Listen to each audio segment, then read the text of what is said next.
And hustling their black, check on check. Hit the probably work like your burn check. Don't stack, the run track. I'm on the speedball, just catch takes. Work the big place, shake, should be the half big place. All pistol on the way, ministry. Felt like state, cocky taste, shipping the wallet to me thing. And flash out performance, shirt straight. What bank? Storm Magellan's earthquake. I'm selling, July failing your world. All sellers in the Allen. I'm best car in the world. That's right, the best. There ain't no test, it's just the best. Ultimate Toyota Starlet.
Welcome. How's everybody doing tonight? Sunday night. Should be a good one. Let's just jump in, shall we? So, how are you all doing? I hope you're having a good evening. I'll be checking the chat as always. If you've got any questions for me, just fire them in. We're going to be taking a little bit of... this is going to be like our sort of... Basically, because I haven't done a video on this, and there's not a lot of information about it, we're going to sort of dip our toes in with the Mochi 1 fine tuning. Okay, so a lot of people have probably heard about it. I've made some posts about it. Certainly there's going to be other people who have been doing content on this, I have no doubt. But what I wanted to do was I wanted to try and make some tools, because, you know, it's a lot of work building a video data set. So what I decided to do was try to make some like easy tools so that you can make your own video data sets, and in theory you can modify these tools for any video model. So anyway, we're going to be taking a look at a preprocessor. So I'm going to have a look at this. This is called Mochi Video Dataset. I may as well just say Builder, because we're going to add to this and expand it. I was hoping to be able to get the captioning done with a local LLM, but it looks like that just sort of fell apart as I was trying to get across the finish line tonight. But we have got a way to split the videos into the correct length, size, so dimensions, and the format requirement, right? So you can just take a video and then you can turn it into lots of little chunks, which you can then use to tag. And I wanted to get the captioning in there as well, but it looks like that's going to take a bit more time. So I'm going to make this tool sort of available out the gate.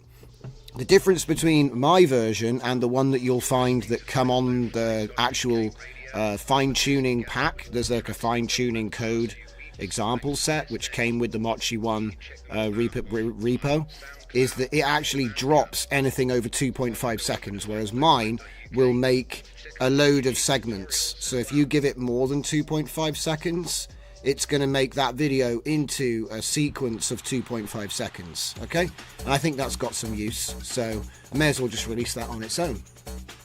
So that's the repo that we're just looking at right now. So I'm going to choose MIT, and I've already got everything else that I need. So we'll drop those files in there first. I've also done a tutorial as a document. Did that actually take the files?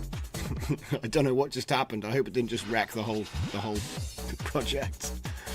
So let's dive into that, and we can have some fun looking at that, right? And then we've got a couple of other things to look at, of course. So thank you very much. So obviously what I just said, video dataset builder. All right, I'm going to show you how it works. It's actually pretty simple. So if I just delete the VNV real quick. What do you mean it's already being used? Right, let me just close this. Go. Still says it's being used. I don't think it is. I think you're lying to me. So just so you can see what I'm doing here, I'm trying to delete the VNV so I can show you. And it's saying it's in use. Okay, let's try it again. What? I didn't no, I haven't uploaded it. Okay, right, tell you what. Just imagine there's no VNV there. Look, now it says it doesn't exist. Oh, and it's gone. All right, bit of a software glitch there, guys. So anyway, when you clone the project, you're going to end up with this. And we're going to have a look at the tutorial real quick. So what I've done is I've rewritten the fine-tuning guide. Okay, now it is pretty much just a rewrite of the instructions that they've already given us. So, you know, and I'd like to test them. So, you know, it's work in progress, okay? But the information should be good, all right? So, what we've done is, as I say, I've included the tutorial guide there for the fine-tuning, but it's, as I say, a rewrite of what they've released. This is how the project structure is looking. So you've got the actual script, which is running there. Got some more little features and information on what you need to do. It's essentially the same as an image data set. So you have a video, which is paired with a text file. Okay, but this isn't. So this is how you would make the actual data set there. But the thing is that right now the caption files are empty. So it does create the captions for you, but they haven't got anything in them yet. And that's because I plan to hook them up to like a tiny LLM or something like that. The problem was the attention window. Obviously, video is like really a lot of tokens, okay? Because it tries to caption every single one. And I've got a couple of ways of getting around this. But as I said, it's going to take a little bit more work.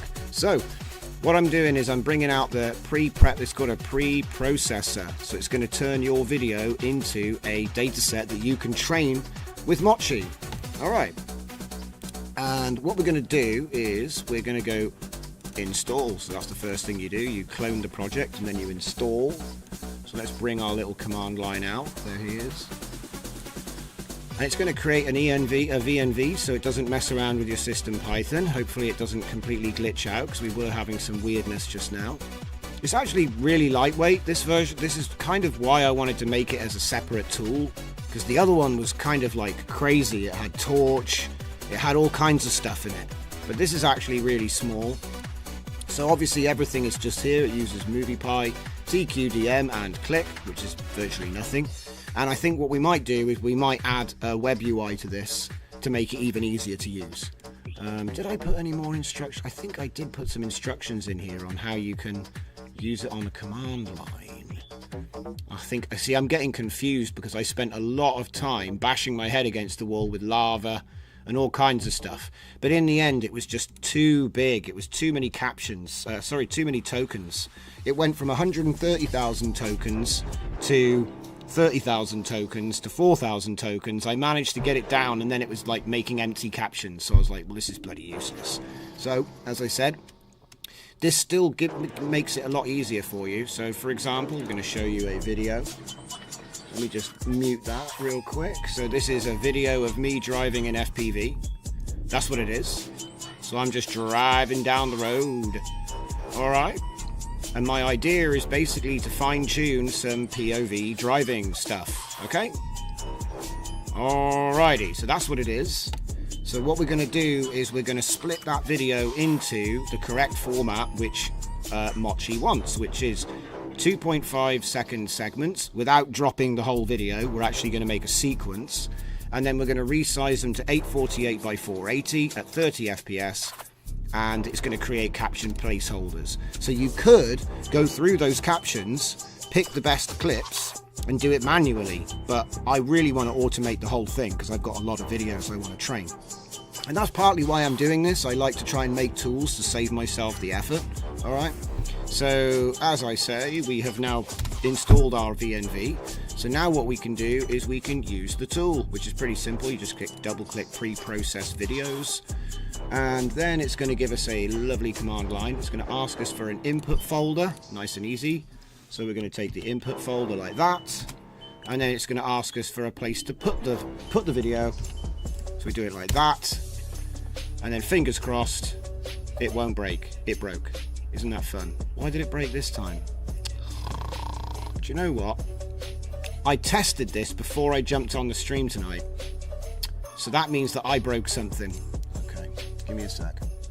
Let's go over to Claude and find out. I already have the project preloaded in here, so let's give him the error. I'm pretty sure I already fixed this. So let's see what he says first, and then we'll see what I think.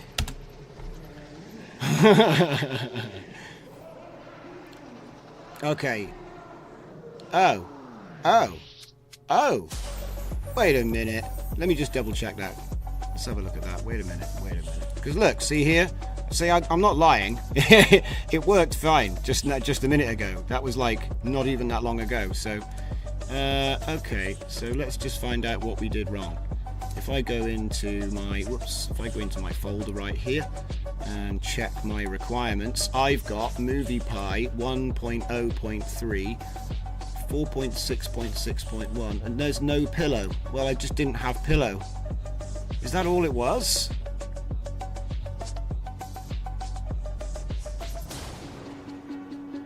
MoviePy uses deprecated MoviePy 1.0.3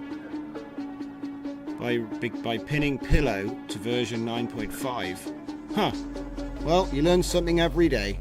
Alright, so, okay, so what we'll do then is we will just quickly open this in a notepad. And we should do it with VS Code, but I just, may as well just show you guys, you don't need to use VS Code for everything. You can use good old notepad. So we'll save that, close it, and then I will run the installation again. Let's just close that. Okay, and it should dump the old environment or upgrade it if possible. There we go, done. So let's see if that fixed it. Open it up, and obviously I'll update the GitHub in a minute, okay?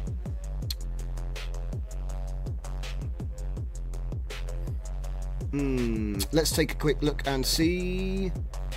Taking keyframes from a video. Yes, my current plan, FX Node, is to take some keyframes and then use an agent to transfer that into a video prompt. You might have seen I've got a whole bunch of agents that transfer images into video prompts, and so my idea is train a transformer which is specialized in turning images into video prompts, and then essentially we take a random frame or frames from the video and then try to estimate a caption in that way, and it should align nicely with the model as well if we do it that way. So that's the plan.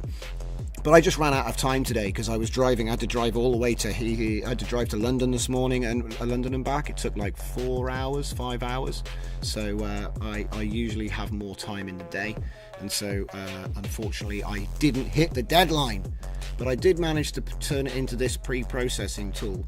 Electrolab says, yeah, 3 keyframes from each video trunk.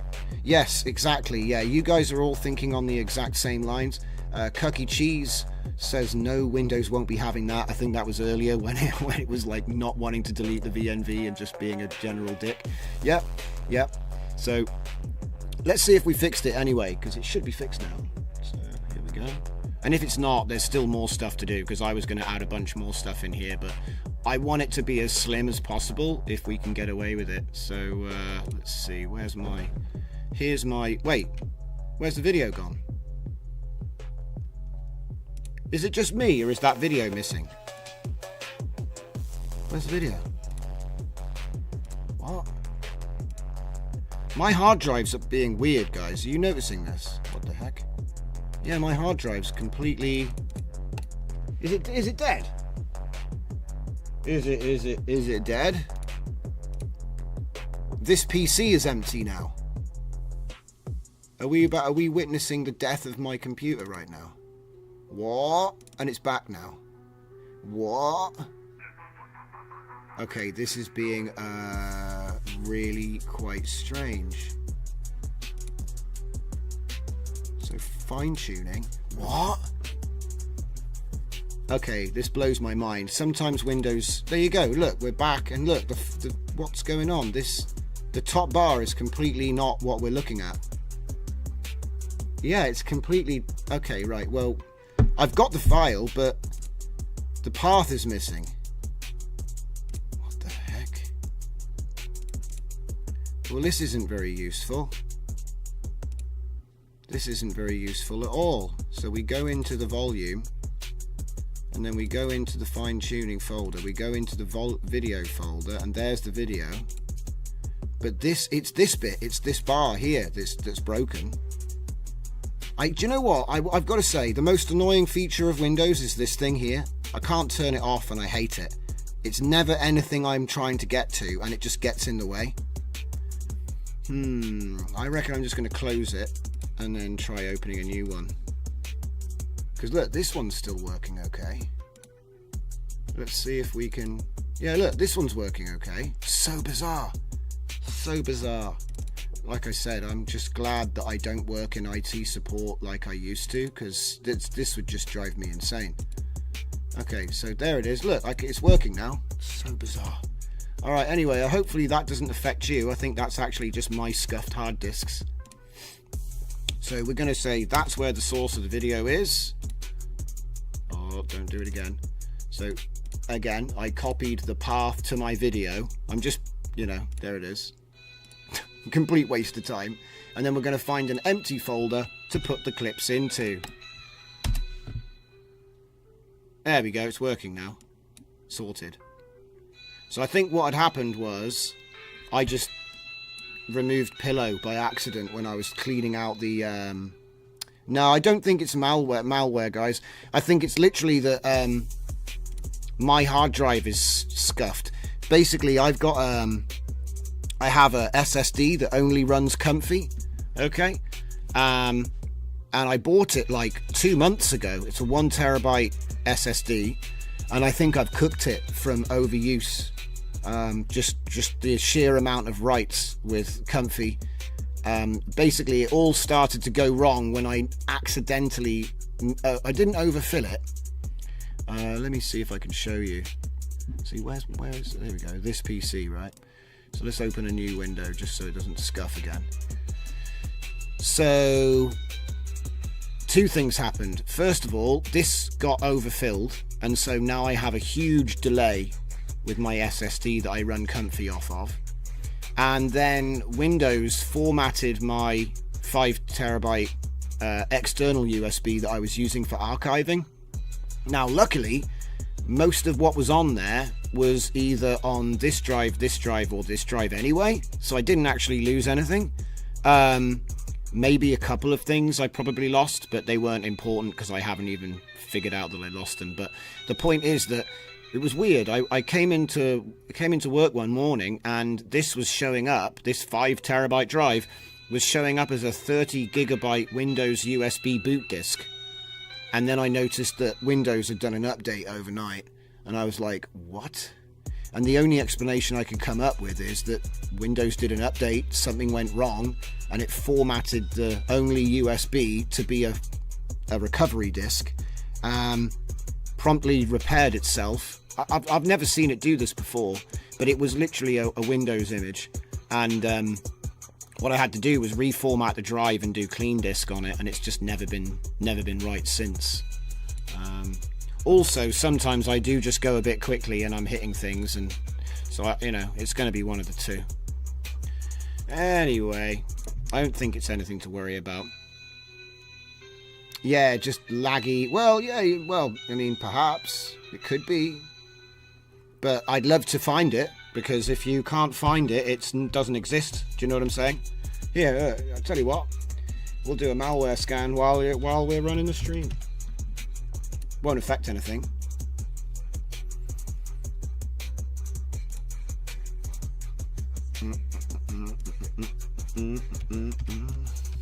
I don't want to search for it though, Bing. I've already got it on my computer.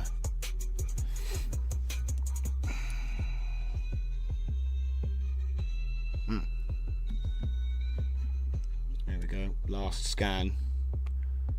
Nothing yet. I'll let that run. Okay, so as you can see, what we're doing is we're splitting up the files, and that's just running just fine. So again, these are all going to be 2.5 second clips of whatever it is that you want to train, and then obviously we've got, it uses the file name. It uses the file name to make the caption, which is obviously empty, but we've been through that. So there it is, done. And that's pretty much what it does. Okay, simple stuff.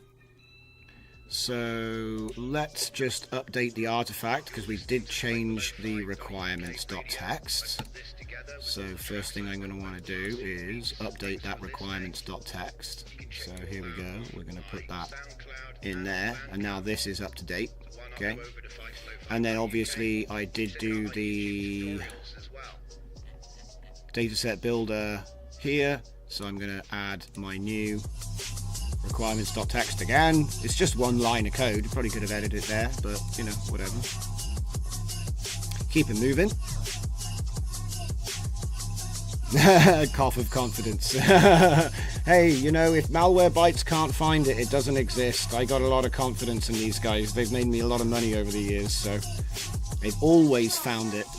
Mind you, you never can tell. And to be honest, this is the first time that I've ever downloaded LLMs. I got them all from Hugging Face, but it's the first time I've downloaded LLMs today onto my PC locally. I don't normally download LLMs, so if I did get some kind of virus or some bollocks, it was lava. And I don't know, I could have sworn that they're pretty good. You know what I mean? I think they got a good reputation, I thought, but I got them from their official repo, not some guy. Do you know what I mean? So I guess everyone's been hacked if I've been hacked. I don't know. I don't like to spread conspiracies. All I know is that I know I had some hard drive problems. And like I said, it's bloody weird for a 5 terabyte drive to just get wiped. But I've seen worse things in my career as an IT engineer, especially on Black Tuesday, which it was. Second Tuesday of the month. That's the one. So I just blamed Windows and put a nasty message on TechNet. Okay, so again, if you were going to be captioning a video like this, it would probably be something like FPV or POV, driving down the road, a car passes, trees, tarmac, I don't know. So I could probably take a still from these videos, right? I could probably take a still from these videos. I could take a still from these and then put them into OneVision or something with a nice prompt which has been tuned for Mochi. So, it's possible to do this. It's just annoying to do it manually, right? So I'm hoping to come back with another repo or update this one. I might keep this one lightweight and just make another one that includes the captioning. But at the moment, what I'll probably do is load this into Comfy and then use OneVision to get my caption. It's just kind of I could probably clone the file name as well, which means that I could just have a script to remove the _000 whatever .text that Comfy puts at the end of everything, and then you could just straight swap these files for caption files. I think it's going to be relatively easy to pull off, actually, but I'd like to do it all in the app if it's possible. Right. So that's pretty much that. So that's not where I'm going to end with this project. What I want to do is show you how easy it is to turn something like this into a Gradio project, right? So we've done this before in videos, but I wanted to give you an idea of, like, you know, how long that actually takes to do. So straight away, the moving parts here, we have a script, that's what that is, and then it's running in a VNV and all that stuff. So we've got an install thing, we've got the actual thing that runs the script, okay, and then we've got the requirements, so it's easy to update. Say we want to add some more stuff to it, we can just use this and then use this, and it's nice and easy. Basically, that's user operability, you know, making it easy for the user to operate, right? You don't necessarily need all that stuff, but I find it's useful. And then obviously I've included that guide there as well, just for reference. So what we're going to do is we're just going to head over here. So I've set this up, but there's no custom instructions on this one, all right? Because I wanted to have an example where we didn't put a whole bunch of crazy cognitive enhancement in here. So it's literally just the requirements.txt, the pre-processed videos Python, the init, the fine-tuning guide you can pretty much ignore, but it's there. The README, which is obviously for the Git project, so, you know, all the instructions on the main page and all that business. In fact, that's the wrong one. That's the wrong one too. On this one, so it's got all the instructions, the file structure, blah, blah, blah, what it actually does, okay? And so what we're going to do is we are literally just going to say, please create a Gradio wrapper for my video dataset preprocessor. And you might also note, I may as well just show you, okay? So if I go into Mochi Demo's Fine Tuner on the official repo, right? If we go down to preprocess.bash, so this isn't going to run on Windows, right? But essentially what I've done is I've converted the bash into a Python file and then make it run easy on a batch file, you know, for Windows users. That's essentially what I've done. This is where I didn't just make up how that script works. I've converted this, okay? There's some extra stuff in here that we don't need necessarily. Like, look, see, run the VAE encoder on every video, right? Because this actually has some extra stuff that we're not gonna use. But it does the splitting. In fact, hang on, if I don't, yeah, it is that one, yeah. So pre-process. Oh wait, no, sorry. Trim and crop. That's the one I'm talking about. Python. What am I talking about? I think I did add this. I'm getting confused again because basically I was trying to do the captioning earlier. So I'm sorry, I'm confusing you there, guys. But it's this one. That makes a lot more sense, right? Electrolab, wondering how to auto-caption video. The action, Florence 2, will describe things as still images and not in action terms.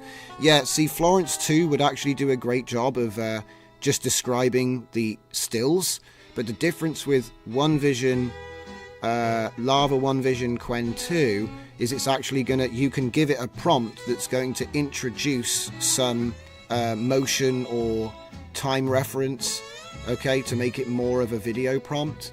That's one of the things which I showed in a different repo. If I just have a look quickly, the best example is actually the Kling prompt agent, or even the LTX. If you go into the image to video prompt module, you can actually read it because it's written in MD format. But essentially it's going to add extra stuff like references to time. So there we go, look. It's got a decision tree to try and determine whether what kind of motion is going to be added and things like that. So it turns into more. And what I would do is I'd probably download something like this. In fact, I may as well just show you real quick because that won't take a second. A little bit of a side quest. So essentially what you do is you take one of my image modules and say distill this into a OneVision, what was it, a Lava OneVision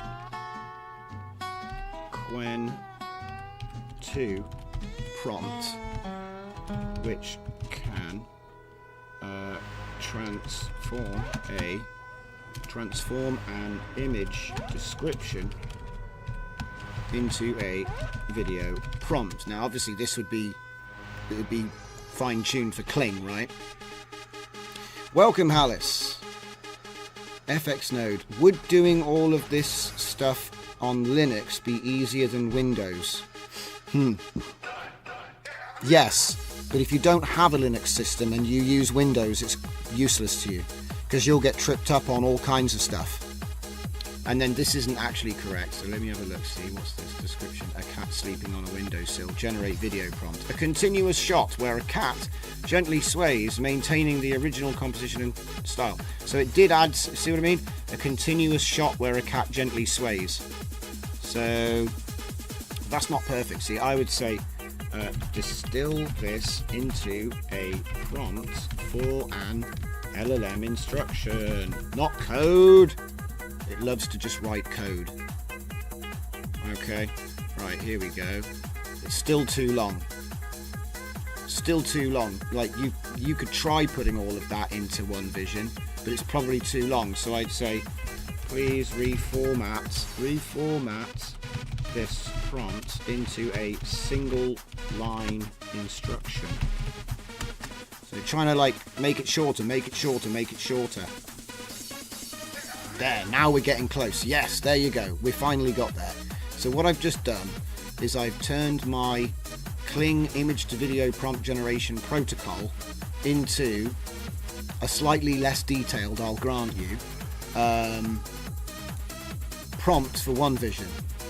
You are an expert converting static image descriptions into video animation prompts. When given an image description, so obviously Florence would pass. So Florence would probably do the actual caption and it would pass it into an LLM, right? And then that LLM is then going to do the rest of this prompt. Okay. That's the idea anyway. It does work pretty well. I've got examples in the Foda Flux pack. They're already up. So I already gave away a prompt like this. In fact, see, it's kind of basic now, but because we've done loads of stuff since then. But a good example would be in the LLM based prompts. And I actually gave it away in image to video. So this is my first one that I did.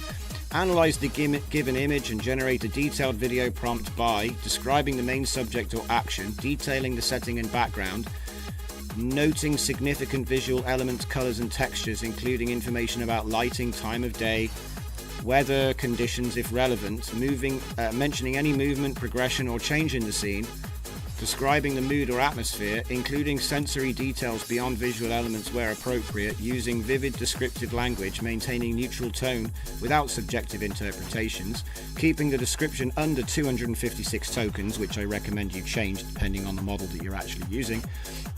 For clarity and conciseness, structure the output as follows, and then it says, you know, the basic format. That's the template format there. Main, subject, action, setting and background details, visual elements, colors, textures, lighting. So, you know, it's what we just said, but a bit more, you know. And it does it without the brackets if you're lucky, and as one line of text if you're lucky. It can get a bit ropey, you know what I mean? Which is why I kind of keep developing this idea. And I think there is one that's been already done for LTX as well. Where is it? It's going to be in the LLM based prompts folder actually. Yeah, right in here. LTXV prompt gen and artifacts for projects. There's video prompt system, right? So this is going to make video prompts. So if you, I think I had. Do I have an image to video version? I think it must be just in there. Yeah. So it's the same exact idea. This is really long, right?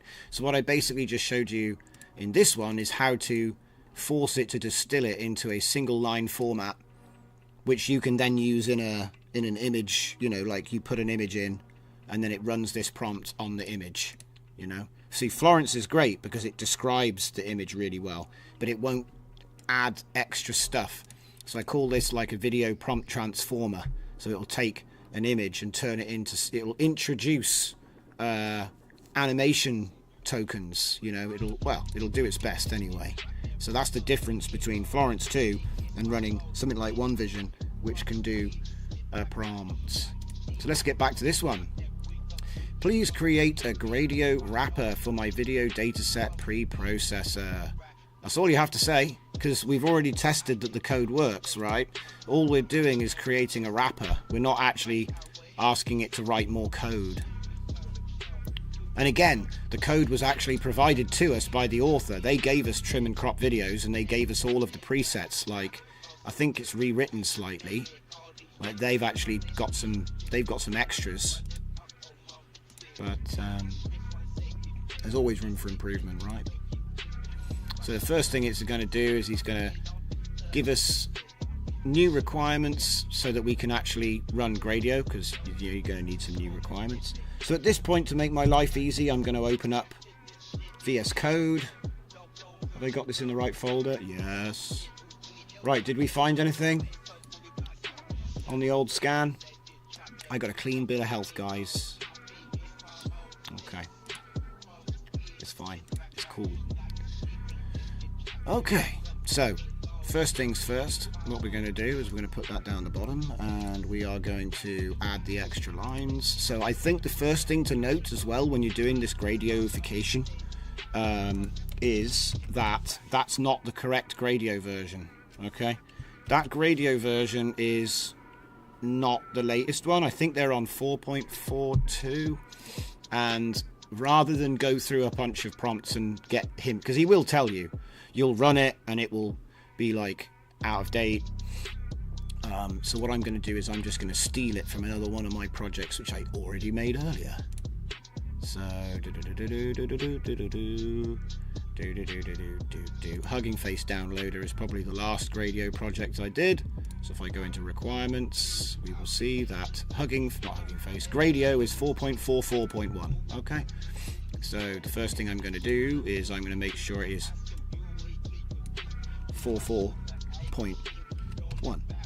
Okay, and it's just the sort of thing that you'd probably just remember. Okay, but the Claude will tell you, LLM will tell you eventually. It's just less things to mess around with, right? Okay, so yeah, we've done that part. And then what's this say? Gradio preprocessor interface, right? So we'll just download that and go to the root of the project, which I think is over here, right? So we're gonna grab that and put that in there. Gradio preprocessor interface. So I don't think that that's actually what the file name should be called. So let me see. Whenever you're not sure, just ask. Okay. My script is inside /src. Please show me the new structure of the folders, so I know where you want the wrapper. It probably goes in the root, but he might mean to put it in source, and he didn't actually tell me. I think he means to put it in the root just here. But this trick will also tell you exactly what. Look, see, he thinks it's called gradio_app.py, and it is in src. Yeah. And there's also gradio requirements.txt. That's interesting. That's really interesting. So hang on, let me see what he's done here. He didn't do that last time. He's not referencing a new... That's really quite bizarre. Okay, because he wanted me to do it manually. But what I've done is I've just merged the new requirements. They haven't. The only real change was the Gradio. Everything else hasn't changed. Okay, I'm happy with that. Like I said, sometimes it's like it's an assistant, right? But as I said, all that's really happened, in case you weren't following, we added one line to our requirements, but he wants me to have it as a separate file so that we install either Gradio or not, but both will work with or without, so it doesn't matter. The only thing he was sneaky about was, if you notice this here, and this is partly why I do this sort of video, right? If you open this up, Gradio Video Processor, when you save the file, it's called Gradio Preprocessor.py. But actually, when we got him to tell us the structure, it's actually called Gradio_app.py. And that might not matter, but it will matter in a minute. Okay.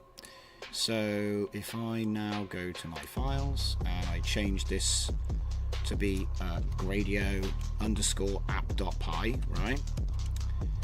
Which is what it should be called, really. That's what they usually are called. Gradio_app.py, and we're going to put that into the src like that. And then I'm going to say, please give me a new .bat file for Windows users which starts the VNV correctly, because we don't really want to mess around with asking, I just spelled Windows wrong, we don't really want to mess around with asking users to activate the VNV when we can just have the batch file do it. Okay, now I will admit that for some reason that's an install, right? If you look at this run though, the first thing it does is that.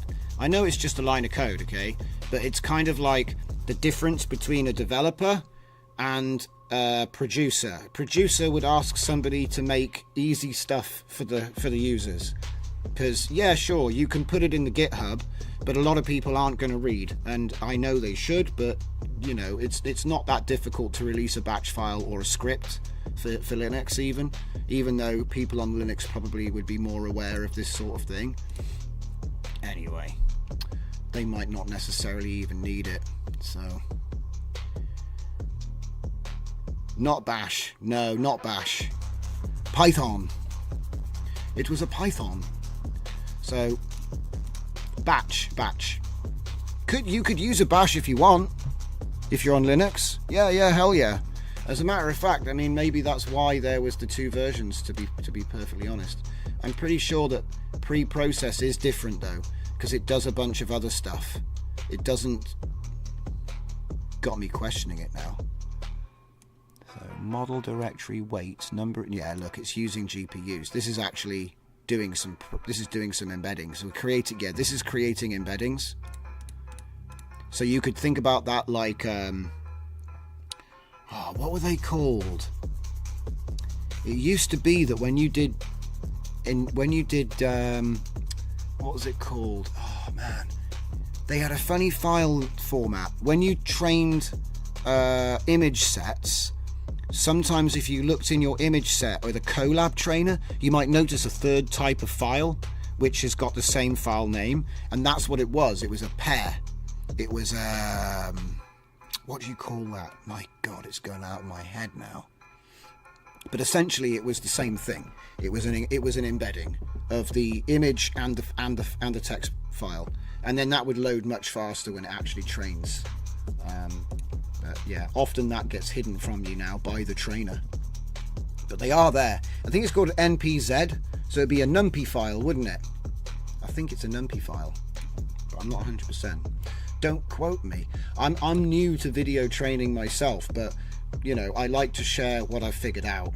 And while my stuff is training, and I will give you a place where you can actually go and have a go at this, it's just you have to pay for it at the moment. Eventually it will get better so you can train it on your computer.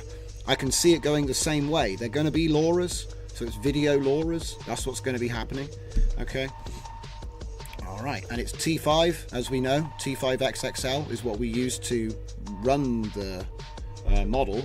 So it's going to be the same thing. It's going to be LoRa's with a T5 encoder. Anyway, let's get back on track. So where were we? We were looking at this. We've just put our Gradio thing in. We've got our Gradio thing there. So now I'm asking him for a batch file, and he's done it. So I'm going to download that. I'm going to put it into... I can't see it. There it is. I'm going to put it in here. Start Gradio, and it's going to be startgradio.bat. That should be enough. Alright. Now then, we updated our stuff. So there we go. Confirm. We've got Gradio in place. So let's give it an install. It keeps creating everything on the wrong screen. Oh well. What are you going to do?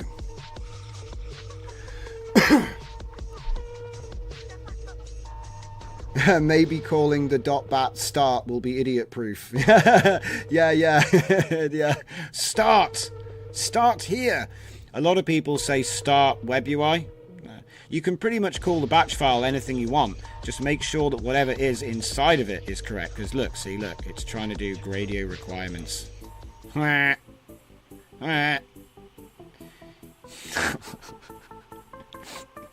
But luckily I did install.bat, which does my requirements.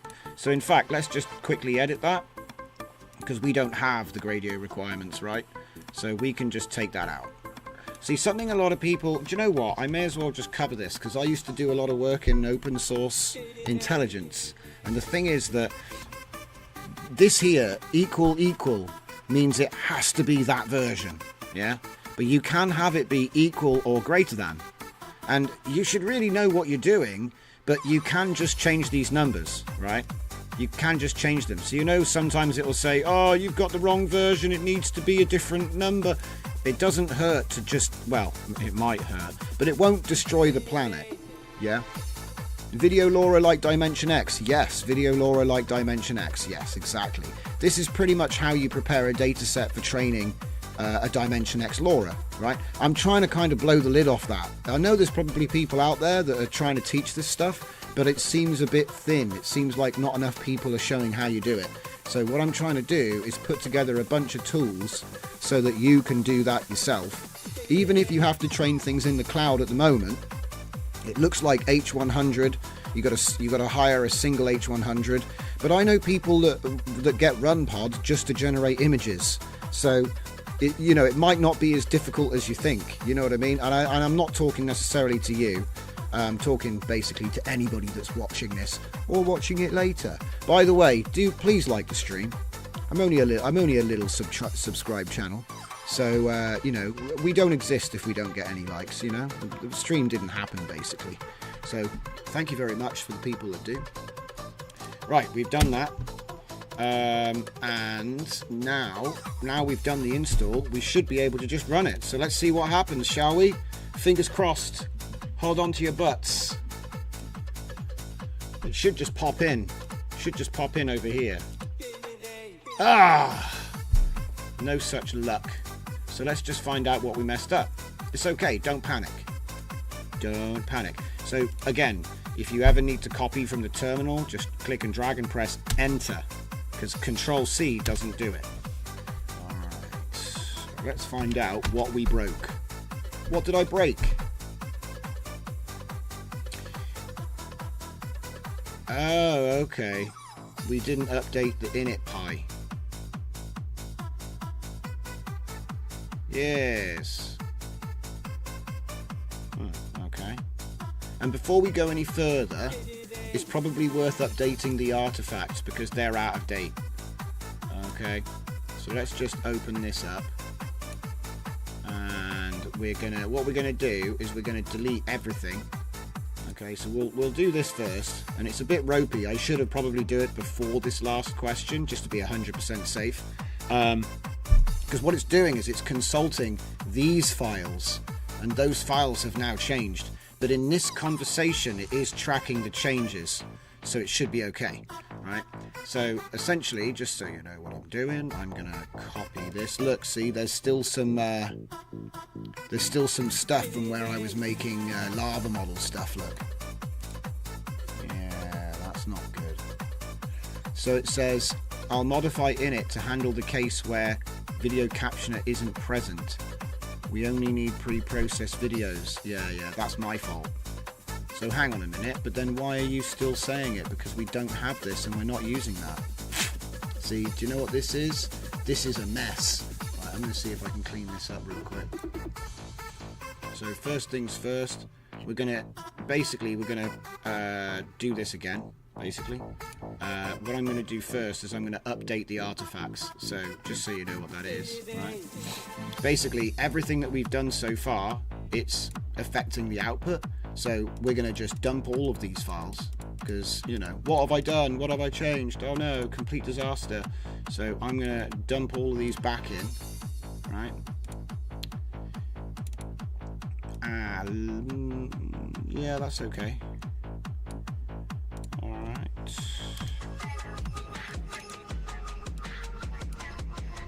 Okay, let's see if we can't clean this up. Okay. And then what I'm going to do is I'm going to kill that conversation and start again. So now we've updated that.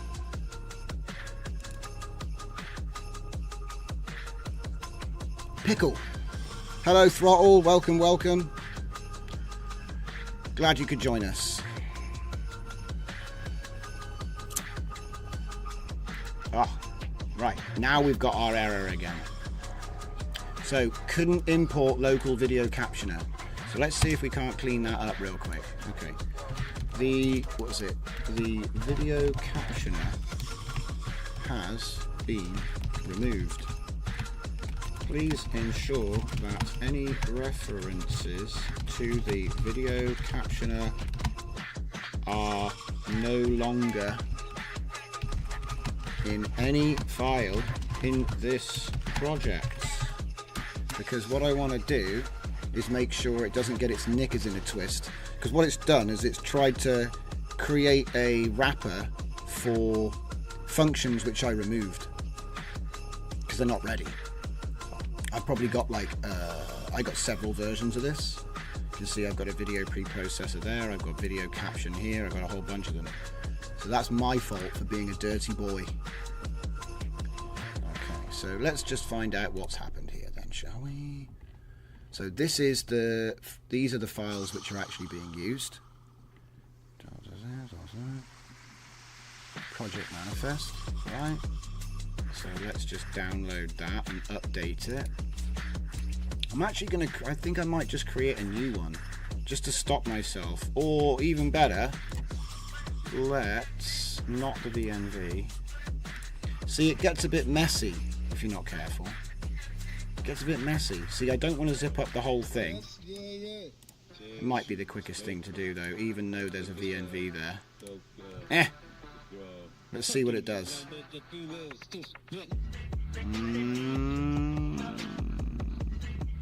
That'll be alright. So, let's see what it wants us to do now.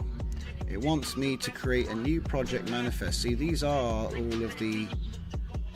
Yeah, this is all correct. Look, see how it's changed the name of the batch file to start the UI version? That's like the result of the hallucination right there. So, and then the init py. See, this has now got no reference to the other thing. But again, he's changed the names of stuff, which is annoying. But at least it should work. So do you know what? Instead of doing that, let's cancel that. I've got a better idea. Let's make a whole new world. So I'm going to go video pre-process. Right. And I'll show you how you can iterate through a project without it getting contaminated with a previous project. Because obviously we have got the artifacts in here. Right? In here. So the artifacts are here. Right? So let's just rename and update, remove the references from video to video captioner, update the init py. So it looks like there was some ghosts, some skeletons were hiding in my closet from where I scooped this out of the last project badly. That's my fault probably. I wouldn't blame it on CLAUDE. I'd probably say I just forgot about some code in a file and then it was kind of running fine because the references were gone.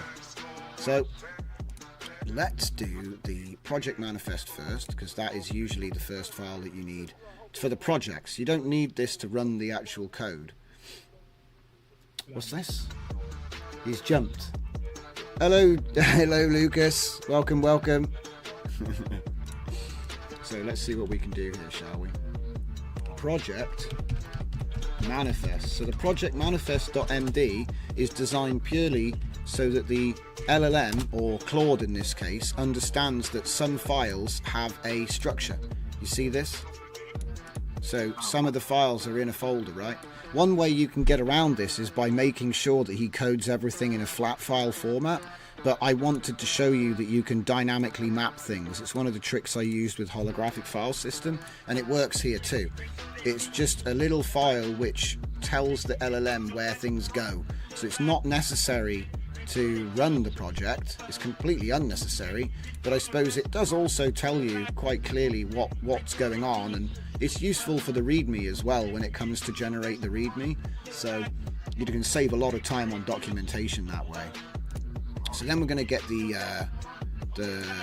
init.py, so we'll take that, and obviously that's going to be underscore underscore init underscore underscore dot py init, right? Not inty, not inty, init. There you go. And that's going to go into the src folder. So let's just throw that bad boy in there. And then obviously we want our readme. Okay, and you might be thinking, well, that's not the whole thing. That's just like the docs, isn't it? But the thing is that the docs are pretty much estimated from what's written in there. All right, and we do actually have what's the name of the file? All of the artifacts are in this project, so it looks like I haven't got them because I just started a chat, but the original artifacts are in here still. Okay, so what we're doing right now is we're effectively cleaning up and optimizing the code that was all horrible and broken. Okay, this is a really useful tutorial actually. I thought this would be a bit annoying to go through, but I'm kind of glad that we're doing it this way around now. So now this is the next thing. Pretty cool if you ask me, right? So what you're going to do is you're going to do a prompt something like, in fact, hang on, let's just see what he suggests. See, I'll tell you what I was going to say first. You'd say, please iterate through the full complete file response by response, or in each response only output a single file. Yeah, and then we'll do it one by one. Okay, and we'll get the whole file, and then it's all clean, and we're working with the exact copy of what we should have. Okay, and then we'll test it essentially. Alright, so that's the README, that's the project manifest, and we've got our init. That's everything we need to start coding, essentially. So the other files, pre-processed videos, Gradio app, gitignore, requirements, and install.bat can remain unchanged as they do not contain references to the video captioner. Okay, so actually we're going to save a bit of time. It's always a bit ropey when you try to save time, but I think we'll get away with it. So what we'll do is we'll go to a new folder and we'll go into that last Mochi pre-proc, which is what I uploaded to the GitHub. Okay, so that is would you like me to rename Start Gradio and Start Preprocessor? Yeah, we'll do those in a minute. We'll iterate through them, one file per response, so that it doesn't get crazy. All right, so we're going to take the pre-process, we're going to take the install, we're going to take the Gradio app, which is in src, we're going to take the requirements and the gitignore. Yeah, put them because they haven't changed. And remember, there is one more file which is in src. Oh, just moved them. I actually wanted to copy them. Right, can we copy, please? What? It's being annoying. Windows annoying.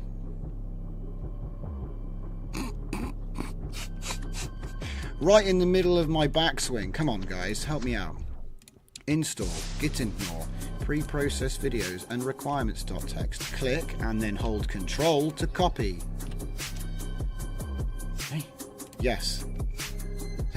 There we go. See, I didn't want to move it. Am I using Miniconda, and what Python version? Okay, so straight away I'm actually doing a VNV. So every time it's creating a new virtual environment. And we're not using Miniconda now. Let me see if I can I get this open? What are we doing here? So it's Python 3.10.9. Okay, 3.10.9. I think you can actually specify when you install a VNV, you can specify what version that you want, and I think that's going to be in here somewhere, but you'd have to force it. So you see where you say here Python VNV, it's probably a clone of what I have on my system. So the way to find that out would probably be to do Python version in your system. I think it just makes a clone of whatever you have installed on your system. But don't quote me, because I've always just done it this way. I've never actually forced it, I just know you can. But certainly it's listed if you look in the VNV, it's listed right there. So, okay. It should be good for what we're doing anyway. It's not like we're trying to... And then Torch will run, so I've had CUDA running when you want to do a CUDA project, so I think my Video Shuffle Studio runs CUDA. But, and there's nothing wrong with doing mini Conda either, it's just automating stuff like this for you. Okay, so let me just see now. Where was I? I don't want to get lost. Okay, so we've copied those files across, and now we can get back to this bit. Alright, so you can actually ask him to do a checklist as well, but we're going to update the artifacts in a minute. So let's do, I'll say this, please output the full and complete file starting with start radio.bat. It's a bit of an overkill to use one response for a batch file, but you could probably do both batch files in one response, but I want to do this as an example for how you can like chain through everything in the project root like a shopping list. Okay, so what is it? So please output the full and complete style starting with startradio.bat, one file per response. And what he'll do is he'll give us one, and then he'll offer to do the next one. And if you actually had like 30 files in the project, he'll actually step through each file in full. So he's not going to like make one file where it says put this code here, put that code there, because I don't like teaching people how to do this when there's a possibility that they could like put a tab in the wrong place and break the whole thing. Do you know what I mean? Because that's not really the power of that's not the power of AI. So let's just download that, copy it to download it. There you go. Alright, and then I'm gonna not rename it yet. There's a reason why I'm not renaming it yet, okay? And so now I'll say continue with the next file. And again, if you had like, we've only got 2 files and they're only batch files. Oh wait, no, I'm wrong. See, I thought he was going to do start preprocessor.bat, but he actually gave me the git ignore file. So actually, that has changed. So can we open this? I'll cancel that. Let's close this folder and let's open the next folder. So the next folder is going to be the one that we're creating right now, the new clean version, which is video preprocess. It's the same code though. Yes, I trust me. Okay. Open up the git ignore, and this is another way that you can update it. So now we've got this here. We're going to wipe out all that stuff, which is, look, see, GJF models, MP4, that's what was confusing Gradio, because I actually still had remnants from the caption project, which I cut the preprocessor out of it, because I thought, hey, this would be really cool to show off on the live stream tonight. And as it happens, I done him dirty. But we can clean it up. Okay, so now I'm going to name the file that I want next. I'm going to say, because in fact, no, let's do continue with the next file. See what he thinks, see what he wants to give us. Yeah, continue with the next file. Sometimes what he offers is really useful. Install.bat next, eh? Oh, okay. So let me look at the install bat. So at the moment, this is what we have. I mean, it looks identical to me. Isn't that the same?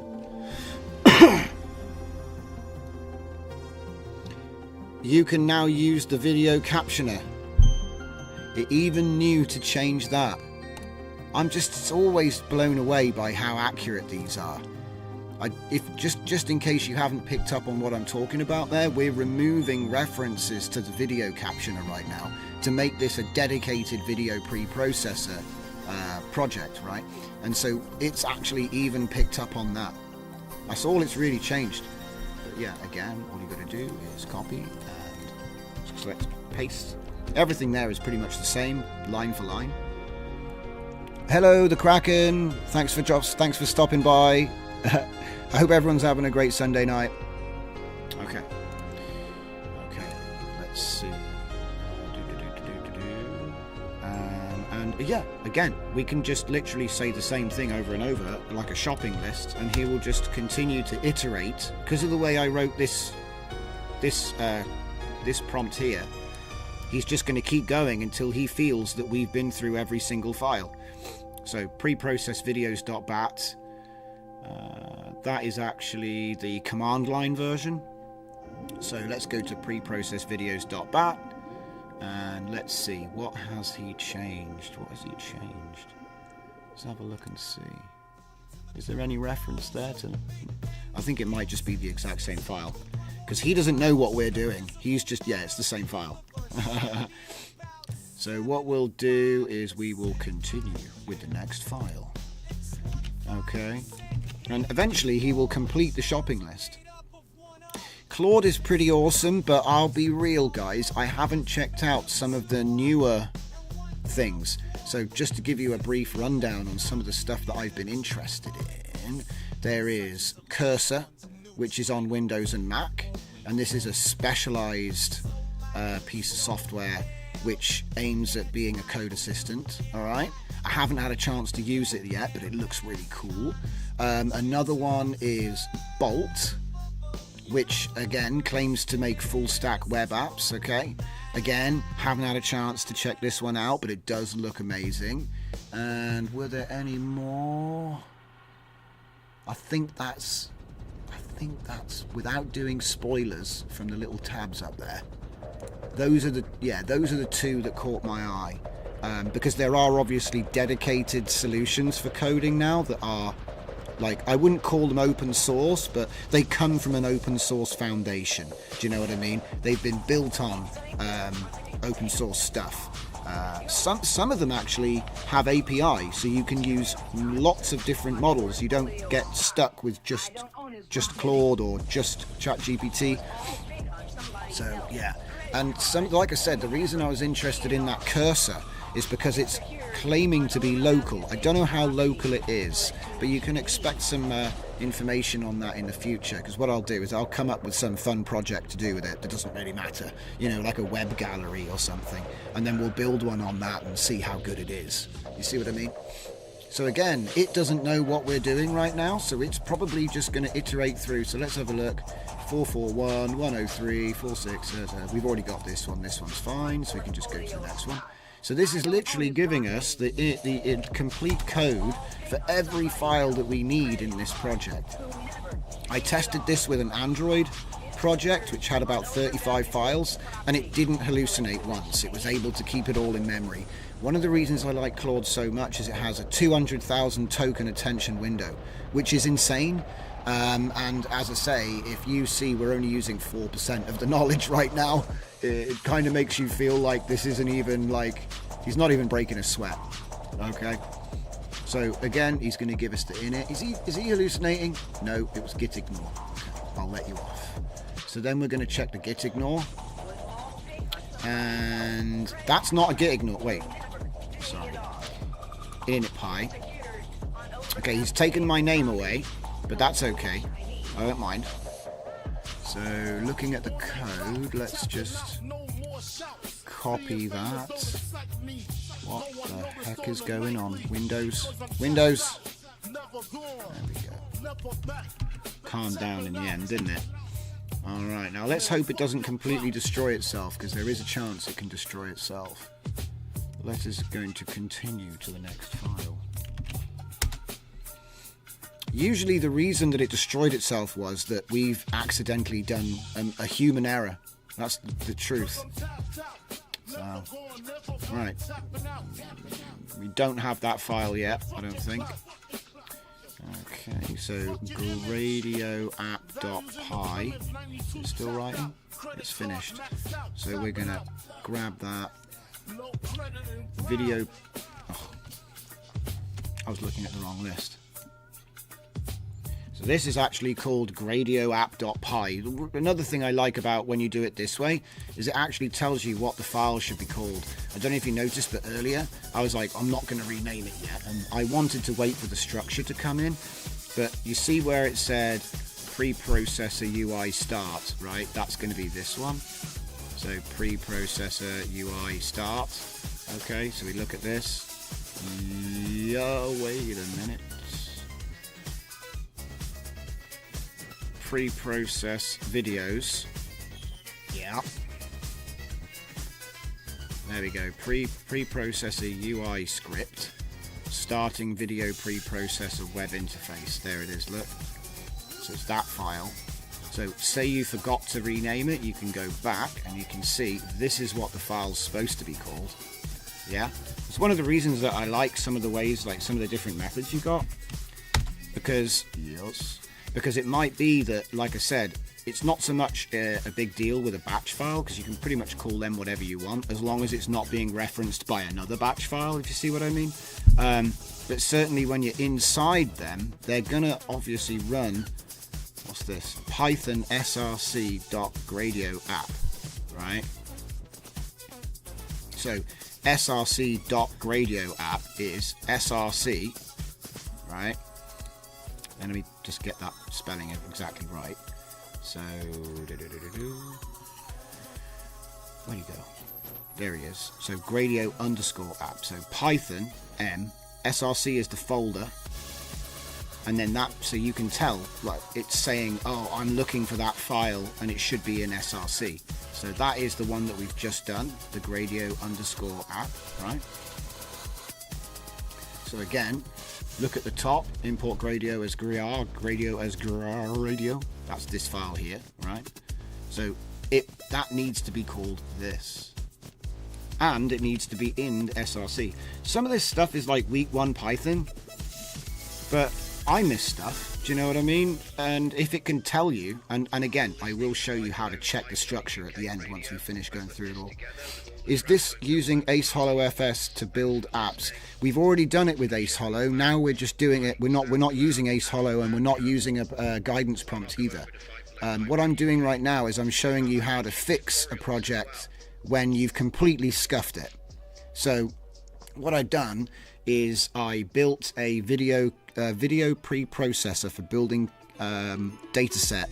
So you get a video and you want to turn it into the correct 2.5 second segments, which you're going to train your video model on, like a video LoRa. So we're actually building a video LoRa data set for Mochi 1. That's what we're actually doing.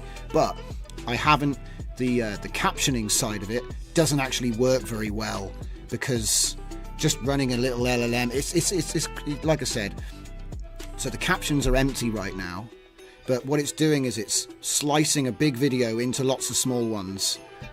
We already did that section, but I've left a whole bunch of junk in there from where I took out the processor, the preprocessor, and it was still had lots of references to other code which wasn't even there anymore. So what I'm doing right now is I'm showing how you can actually clean that up using Claude by putting your scuffed project in, asking questions, and then getting it to spoon feed you the clean code, so we can now recover maybe you've messed up, right?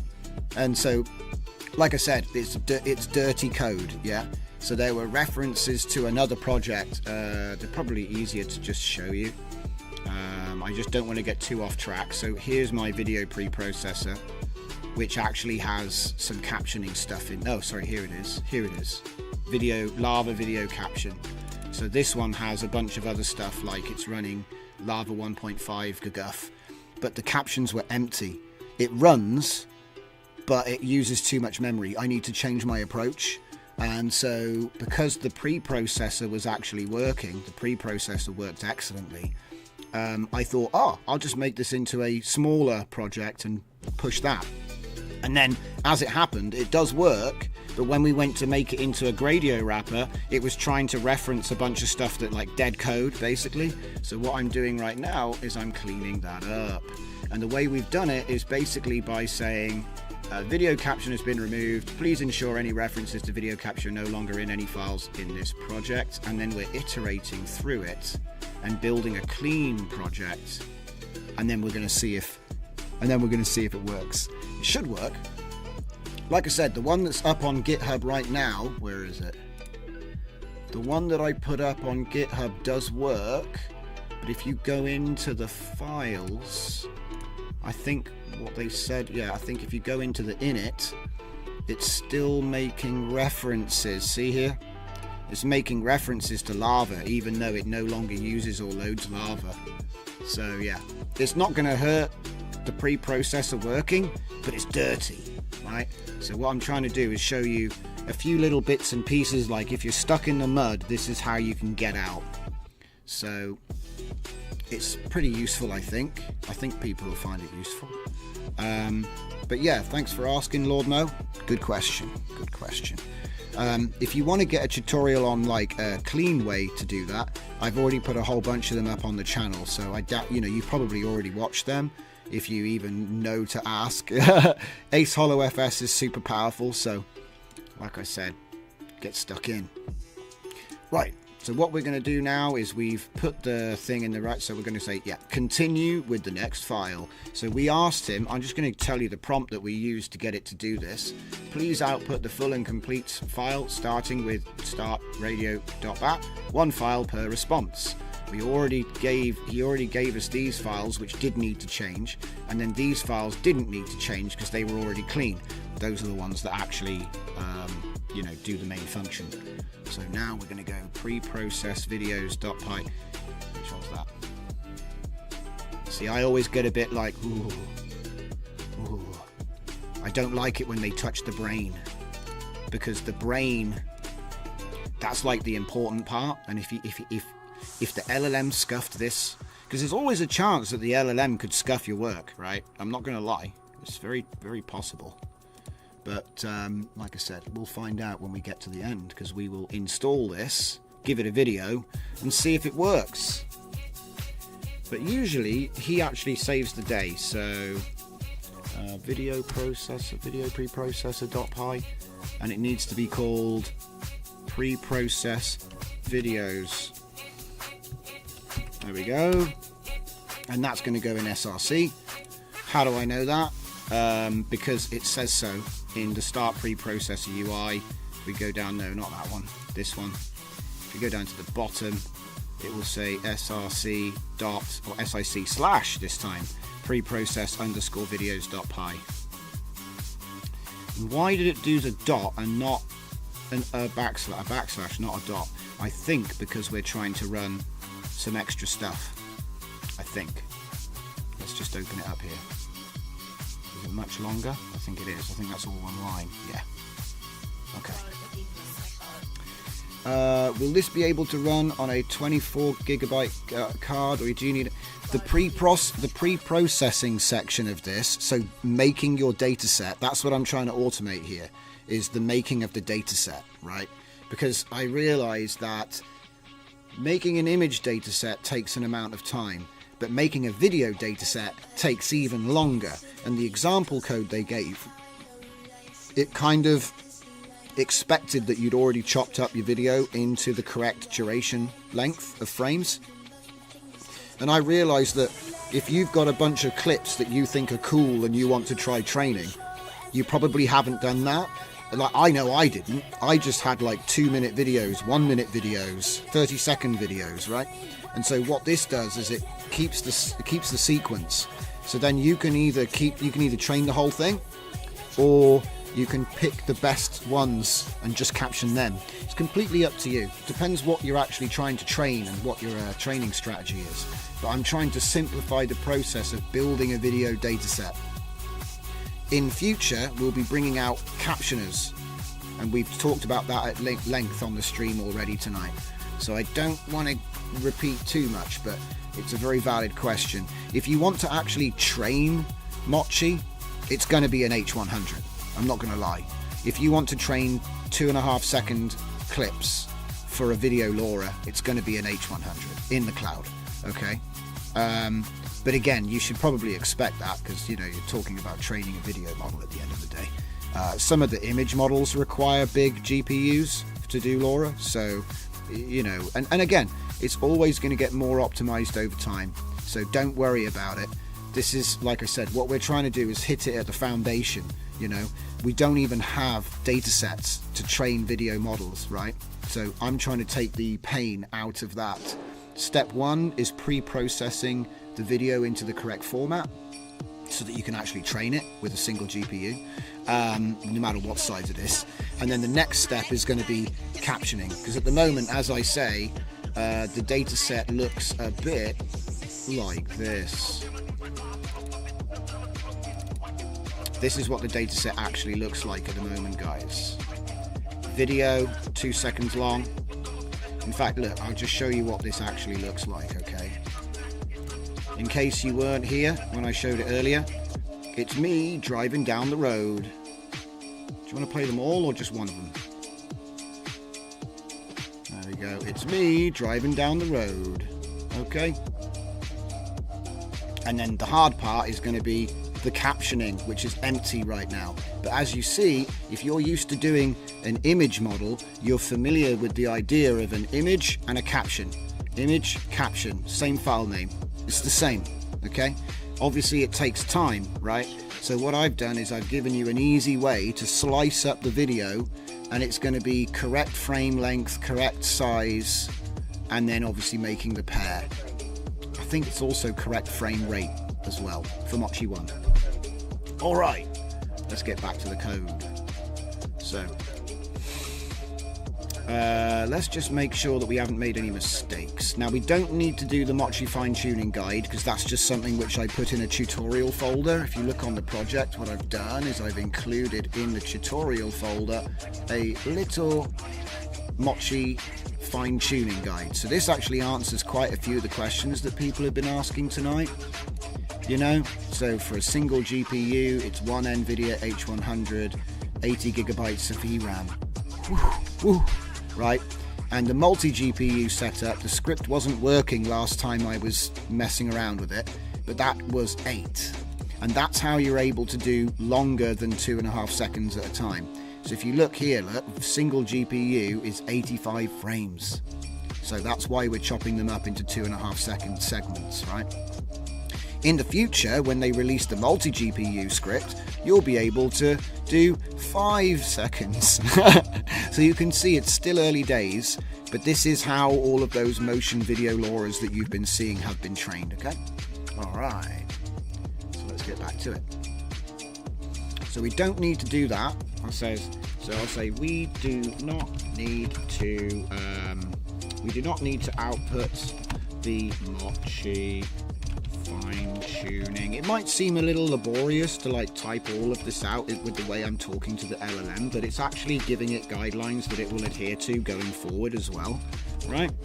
So by being quite precise, you won't have to keep telling it. Is essentially why we do it like this. So we do not need to output this because it is a tutorial and does not need to change. Okay. Look, he agrees with me. Isn't that cool? So now what he's done is he's given me a shopping list. Alright? So let's just move this out of the way so we can get easy access here.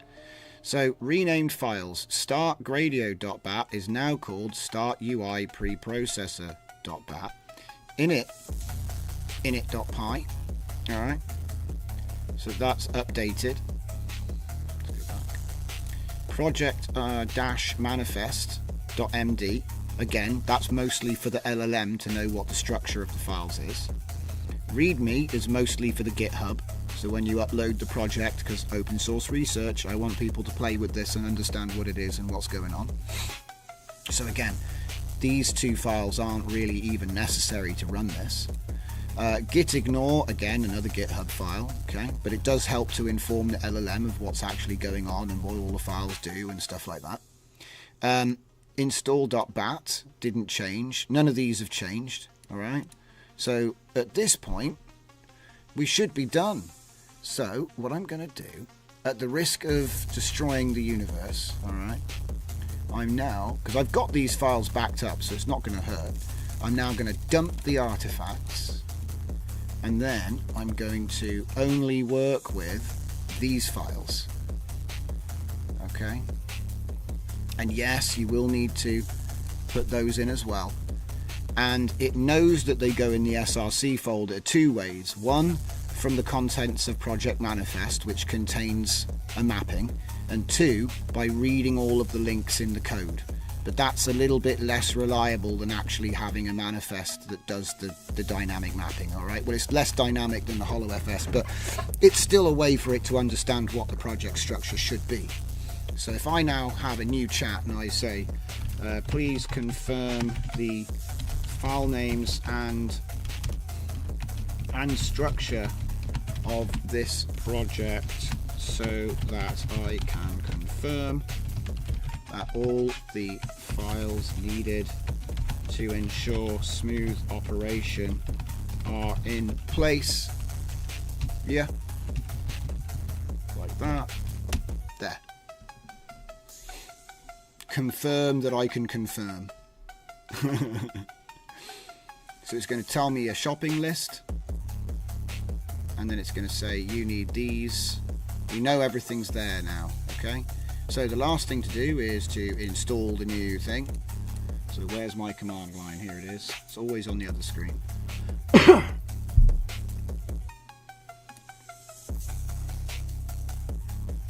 And then we have our pre-processed videos command line, which we'll test first. And then we'll do the UI, which broke last time. And hopefully, even if it is broken this time, we know that we've got all the correct artifacts in place. Because I think what happened was it got a little bit out of track with what had been updated and what hadn't been updated. And that's not good.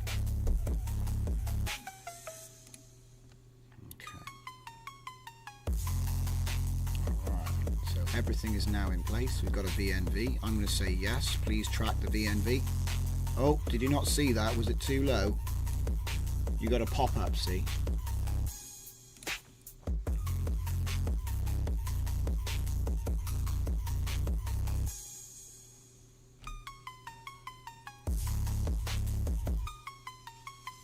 Give it a minute, she's nearly there.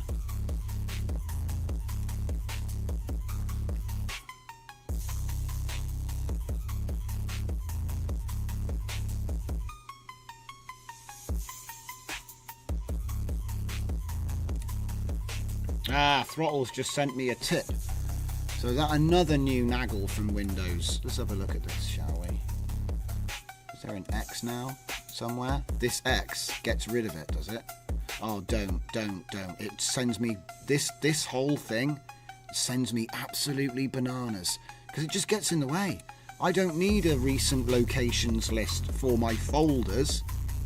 You see, I have this because I like to copy the path, you see. I find it very useful to be able to open up a location, go to something, and be like, you know, go in here and say training and say, oh yeah, there's my URL, so then I don't have to type like this ridiculousness. Look at this ridiculousness. You're never going to type all that stuff out. But it's annoying to have all of this stuff in here.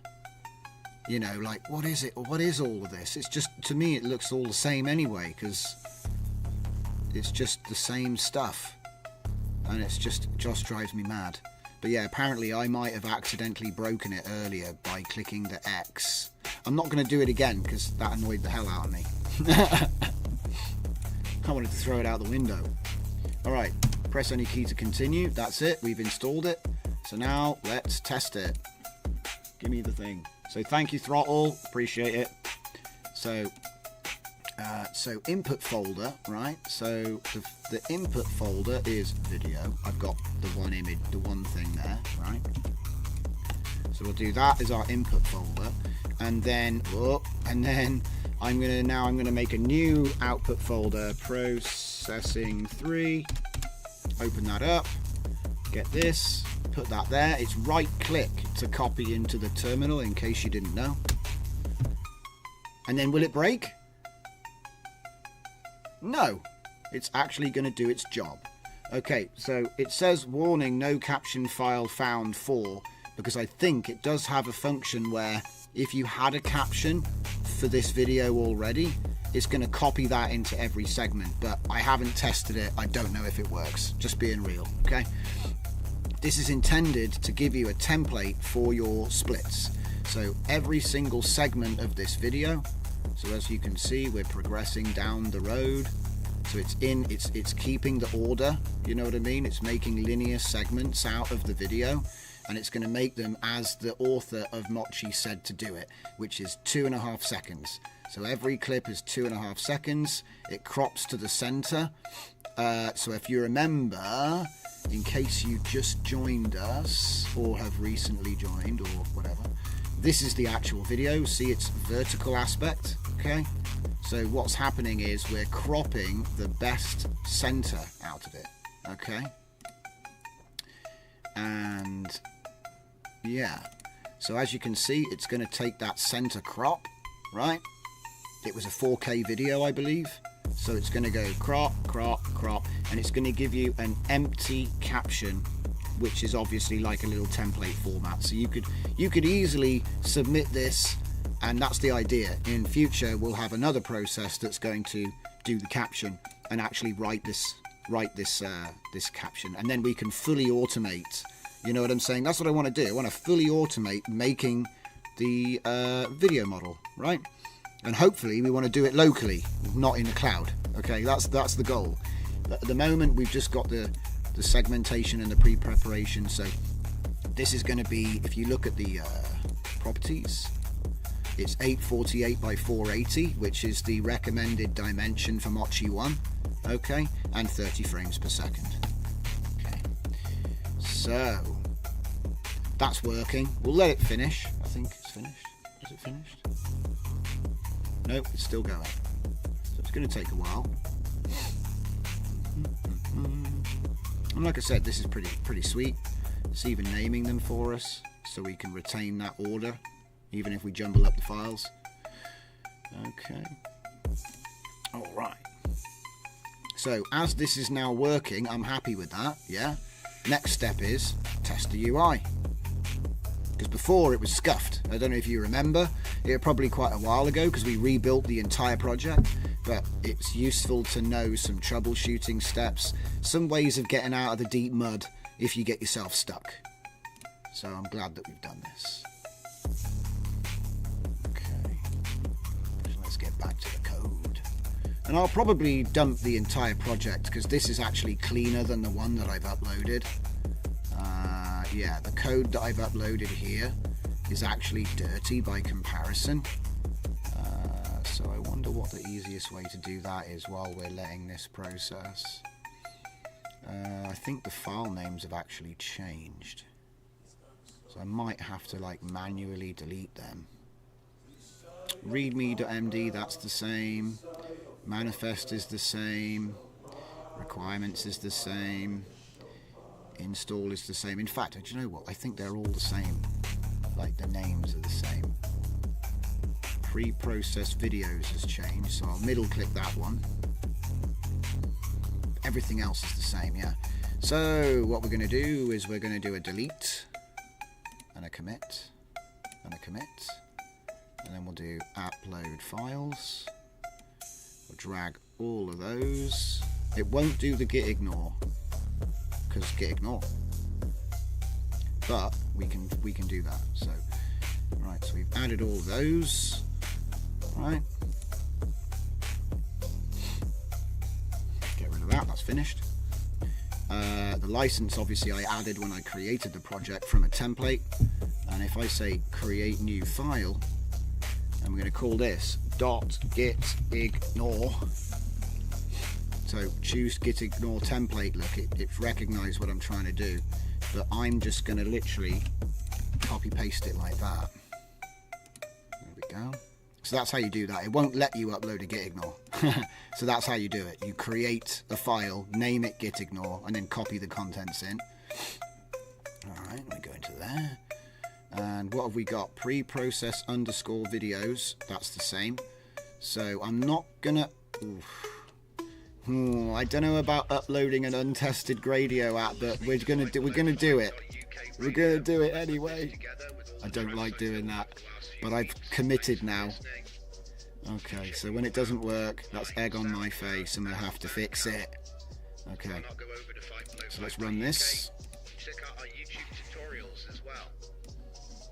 There's our terminal. Oh! Oh! No such luck. Back to the shadow realm you go. Okay, so let's just be like, oi! It doesn't work! I am in the right chat, aren't I?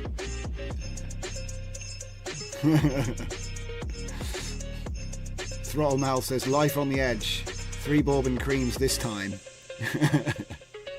So let's see. I see the error. There's an incompatibility with the Gradio version and the way the file component's being used. Let me help you fix it. I hope you can fix it. Save me, Claude. Save me. So this is actually updated Gradio app. So now we're going to turn to our VS Code, and again, don't be afraid. All you have to do is open and close folder. By opening folder, it syncs the whole thing for you, so then we can just do the recommended changes. Always check that it is giving you the complete file, because if you accidentally paste an incomplete file, that's more egg on your face. So let's see, we'll go into the Gradio app and do that and paste it just like that. That should be all we need to do. So let's try it again. And this is like where the determination comes in. Nothing ever, it usually isn't that simple. So let's see what happens. What happened this time? And this could be the point where we get in trouble. But I'm not afraid. We received an error on startup, and the funny thing is we know it works because we've tested it. Oh, I forgot to actually put the error in. Could you share the error? Could you share it?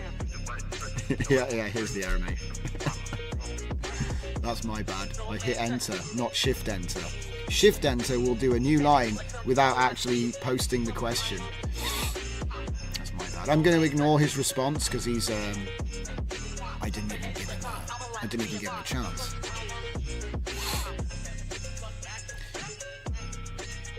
Okay, copy that. And again, I'm just going to do it blind. Blind. Save. And go again. I've said it before, like if it's supposed to be able to do it, I should be able to let him take the wheel. Oh, wait a minute. I know what it's done. You're sharing public, you fool. We need to stop him from doing that. Oh my god. Right. Stop. It's actually going to work now, but... You idiot, Claude.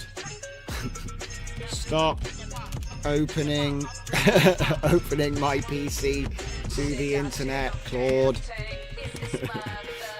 You should not be sharing Gradio in public. God damn it. He always does this. It's one option. It's just one option. I apologize, I'm sorry. Basically the share true and the server name, that essentially allows you to open up to the entire world. You shouldn't really do that. It's like bad security. So, I just had to go at him about that. What are you doing, you fool? Okay. And to be fair though, I didn't ask him not to, did I? I didn't ask him not to. He was just faithfully executing my orders. So I can't really blame him. What I should have done is I should have said earlier on in the Gradio implementation, this is a local Gradio, I don't need it to be, you know, open to the entire world. Okay, let's see the comments. What do we got? Electrolab. If you mirror the video horizontally, it will train on driving on the correct side of the road. Unless you're in Australia or Japan. Gradio is very spoilt. Sometimes it's fast to use. Takinta. Do you know what? I've never actually used Takinta, so I'm going to write that down for one of my little research projects. Thank you very much. Takinta. Because I'm always interested to know more web UIs. Like I said, the world doesn't revolve around Gradio. It's just really simple to implement a wrapper for working Python code. That's one of the reasons I like it. Or so far, anyway. So here we go, guys. There it is. So if we now go to this address, I don't know where that is. It usually opens up in the browser for me, but not today. So if we say 7860, there it is. Mochi 1 video processor, good to go. See, you gotta share the failures. Yeah, it's very easy for a guy to come along like myself and make a really slick video that took 5 minutes. You just do this and you just do that. And what I wanted to do tonight was show you, I'm not afraid to show you failure, because failure is where you learn more from failing, because you actually get to see the fixes. Alright, and you don't give up. Anyway, before we start talking about like taking victory laps and that, let's see if we can't set this up. So if I want to go video, so we're going to use the same video right here. Let's drop it in. Oof! Invalid video type. What? Okay. That's an interesting one. We've got no error here. That's not good. I need somewhere to get the error. Okay, we'll figure this out. So why won't it let me upload a video? Let's try it again, because that's silly. So it's not perfect yet. See what I mean? Don't be taking them victory laps too soon. But yeah, we've got it running now, so it's progress. Another little tip as well, actually, when you get to a point like this, sometimes what I like to do is actually like not the VNV. Wait, flagged? The heck is flagged? It's made a folder in here called flagged. It just made it. I wonder what that is. I've never seen that folder before. So I probably don't want to save the Pi cache, but I think it's not the end of the world if I do. It's just you probably don't need to back up that. So what I'd do is I'd Control A, then Control click the VNV, and then compress to a zip file, and then I'll call this working 1. Okay, so underscore working 1, not 12, 1. So at least then I've got a place to go back to, alright, if I mess things up after this point, yeah? And as you can see, here's my old setup of the actual captioner script, okay? This will be in the Pinocchio community scripts tomorrow. Hey, I'm all for it. I release everything under MIT. If I put it on the internet, you can use it for whatever you want, mate, because that is the whole point.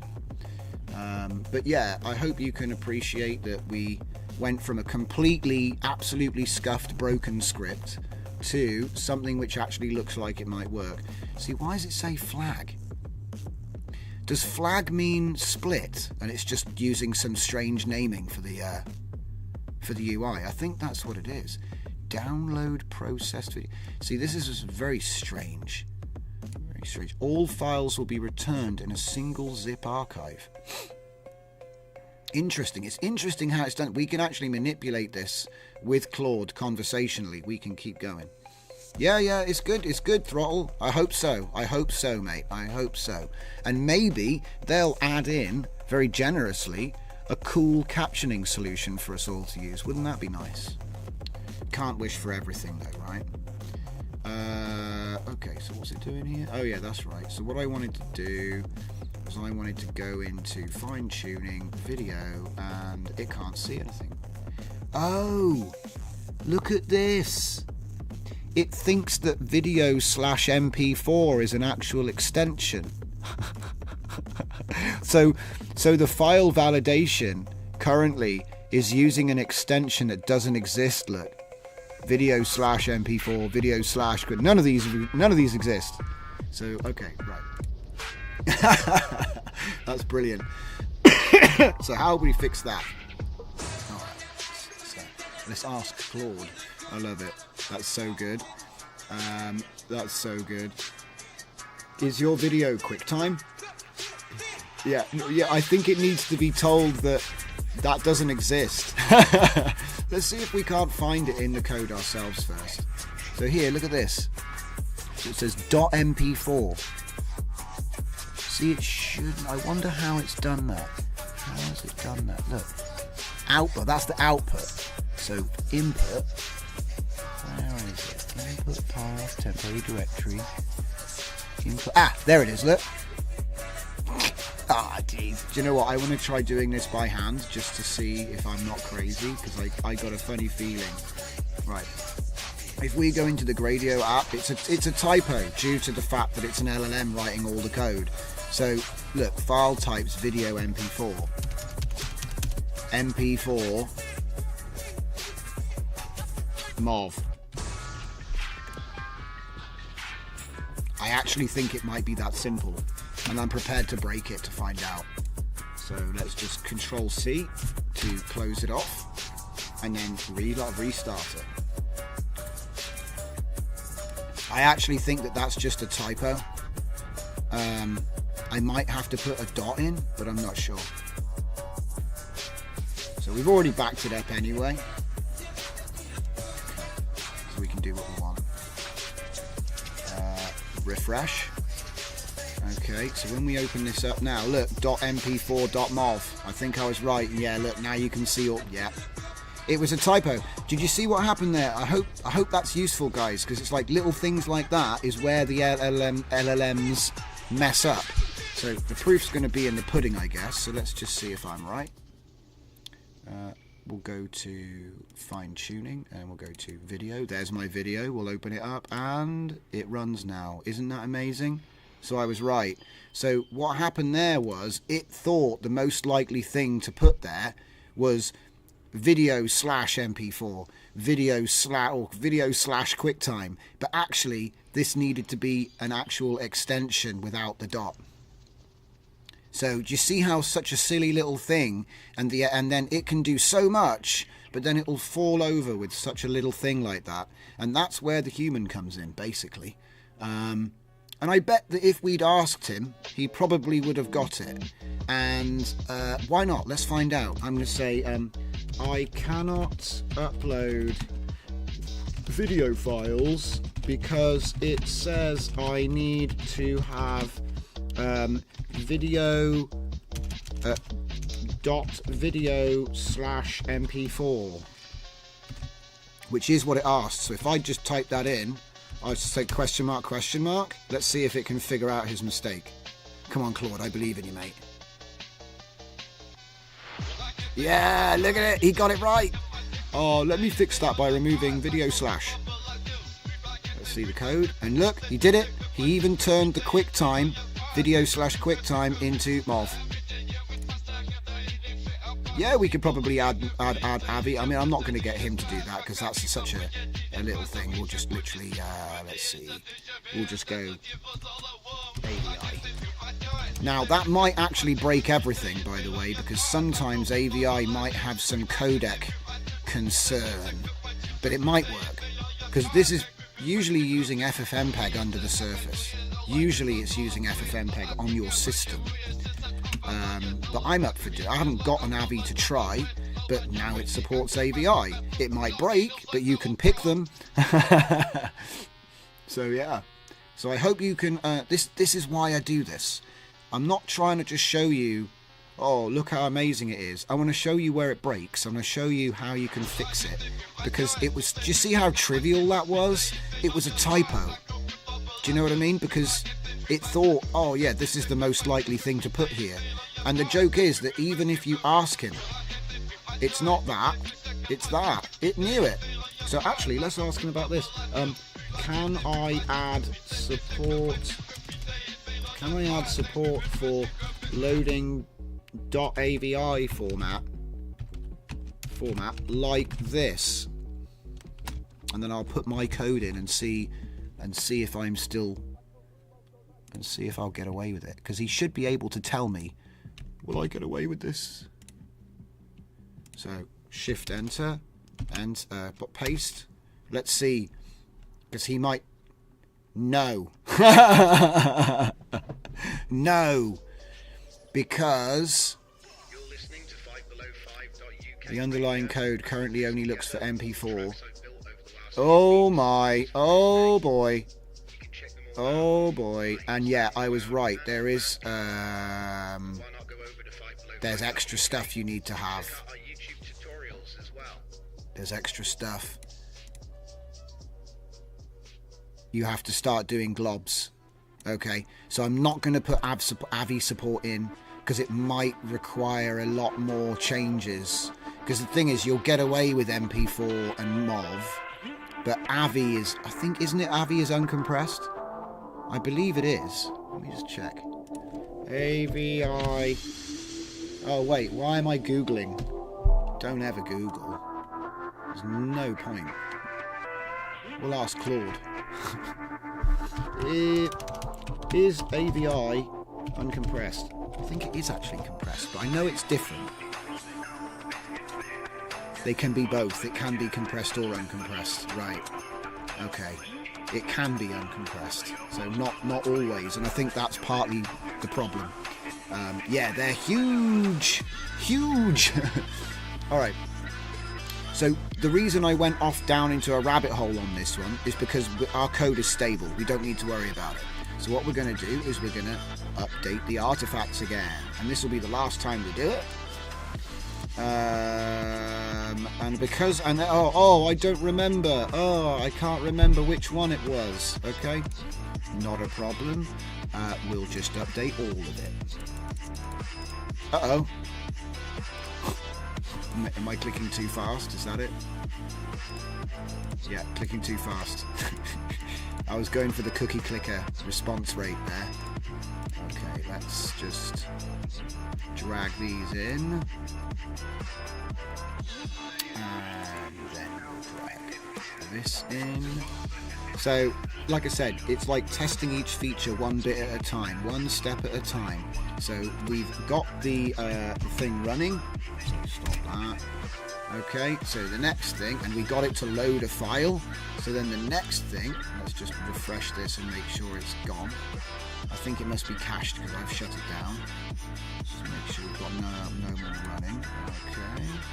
And now it's we've gotten to another sort of landmark. Again, we're gonna do that, and we're gonna compress, zip, and again I'm gonna give it an underscore.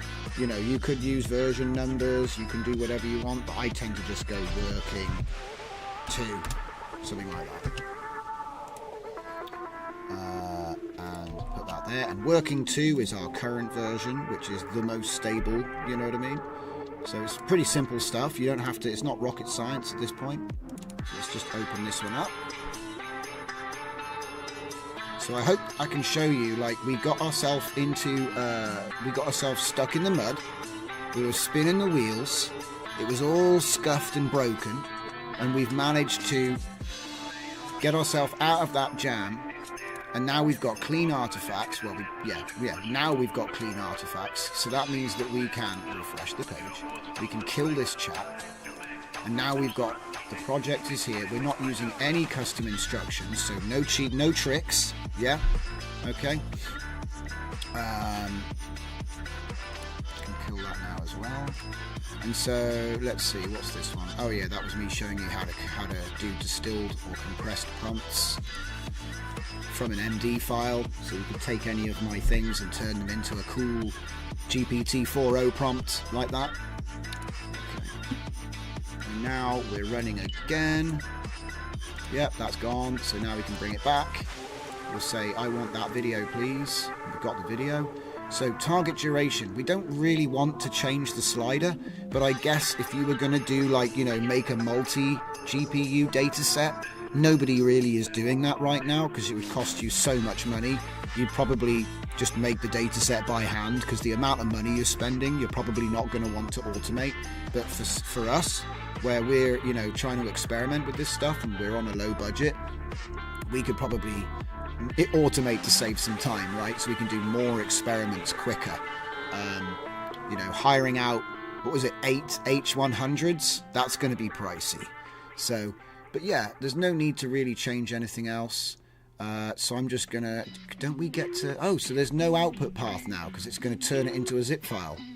Okay, so let's hit go and see what happens. It's working. It's working. I need to post some memes in the chat, but YouTube doesn't do that. Okay. So little Anakin is on his speeder. That's pod racing, baby.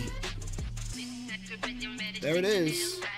Okay, so again, let's just check that we have a good setup. Yeah, it's working. Good stuff. So at the end, it's going to give us a, I don't know why it says flag. I'm guessing that flagged is where we're going to get our zip file. It's a bit of a strange thing, but we'll take it to the end. So while that's doing, I'm going to go into, not there, I'm going to come in here and see, is there anything else we want to do here? So it should be the same file names now. Yes. So let's just do an update. So because the file names are the same, not that one, because the file names are the same, all we have to do is overwrite them. And any changes that we've made will be new version. Right? Okay, and then we go back. And then we do the same thing here. So again, we don't need the git ignore didn't change, I know that much.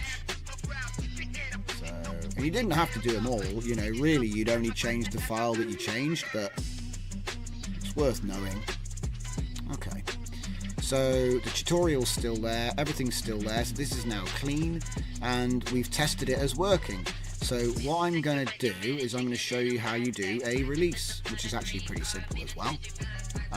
We're going to go create a new release, and we're going to call it Mochi1 Video Dataset Builder.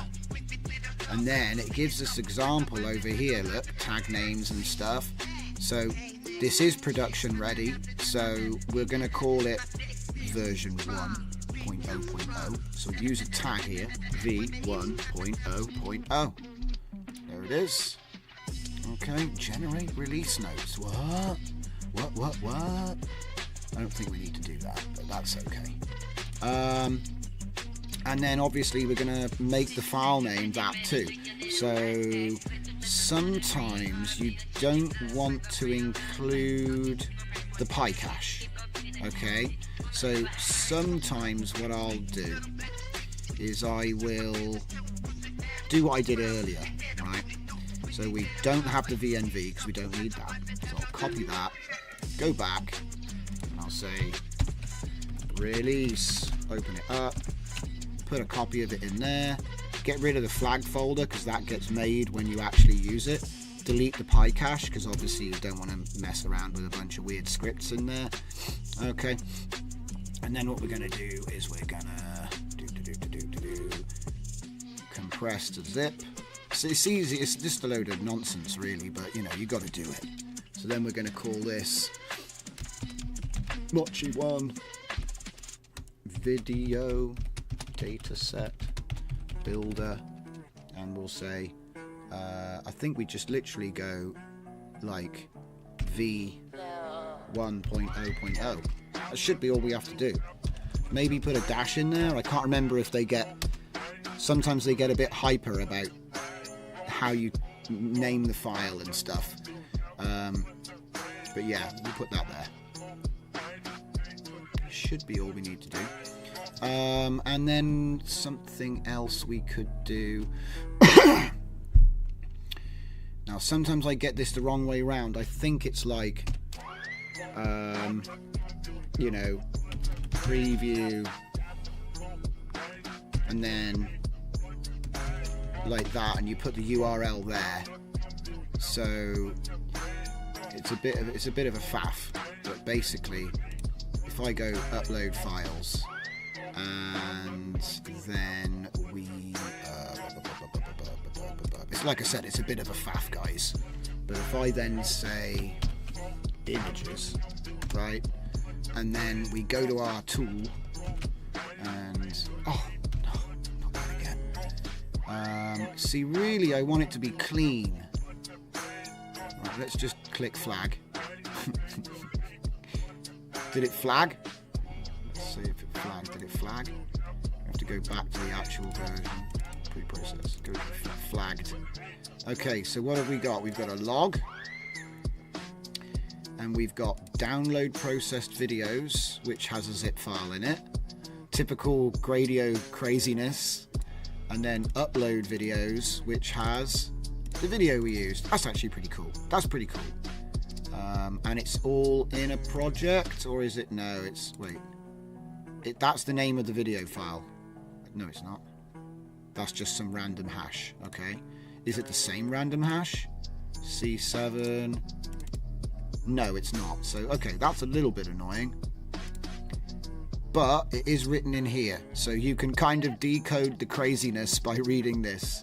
But essentially, download processed videos will be in this. So if we just extract that while we wait, while we're doing what we're doing. And then what I want to do is deselect that and then refresh that page. So we've got a nice clean thing here. I'm just going to make this super wide, because what I want to do is get a screenshot.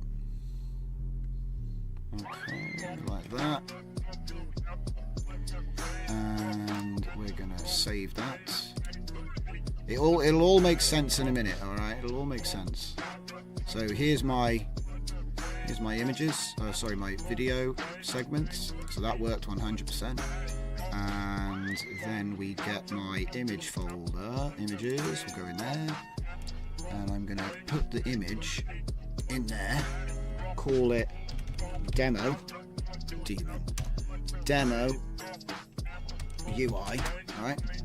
And we'll go back, and then what I'm going to do is I'm going to drag the images folder with the image into the project, so that then it's part of the project. It all looks clean in the end. It all looks nice and clean in the end. It's just a bit of a faff, you know, because we didn't, you know, it didn't exist, so how could we have done that? It won't be part of the release, but it'll be part of the Git clone, and it'll be all nice and on here. It won't, like, you know, you're not going to get a broken link or anything like that. Cool. So now what we do is we open this up. Can we go open in a new tab? I mean, I want to actually open the image in a new tab. Yes, there we go, finally got there. And then I can put that there. And we can test this so it doesn't look silly on our release. We can test it by going back and editing the README. And I recommend putting it directly under the title. Hopefully, if I didn't get my brackets the wrong way round, which I do sometimes do, it should embed. It didn't embed. Did I get my links out the wrong way round, guys? Let's have a look. GitHub user content raw ref heads. Do you know what? Again, whenever I get confused, I just ask Claude.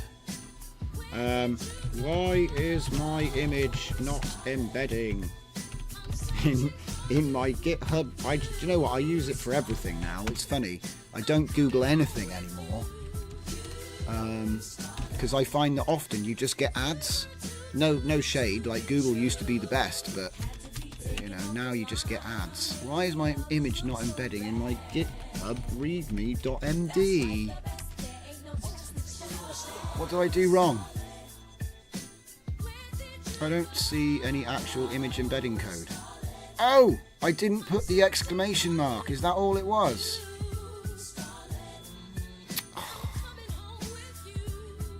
Wait. Raw, GitHub, main, images. What did I do wrong? I think it must have been that I forgot to put the exclamation mark in front of it. I think that's what it was. But that's why I'm testing it. So I'm not too bothered. Commit. Boom! Now it looks super cool. So what I'll do is I will then do the same thing there. And then we'll just get this top line here. That's enough for the release. Alright. I think that should be enough. Preview. Yeah. Alright. There it is. Smooth. Alright then. Okay, so let's see. I think that's everything. uBlock Origin still works in Firefox. Does it? Ah. I must admit, I use NordVPN at the moment, but I do find it annoying that they more and more websites now have Nord detectors, and it treats you like you have an ad block a lot of the time, even if you bought a dedicated IP. But I do like the support at Nord. They're pretty cool. They actually respond and they do updates and stuff for you, which is kind of crazy actually. I'm not sponsored by them or anything, do you know what I mean? I think I include my link sometimes to like join it, but I'm not like, I do think it's a good idea, but I don't really care.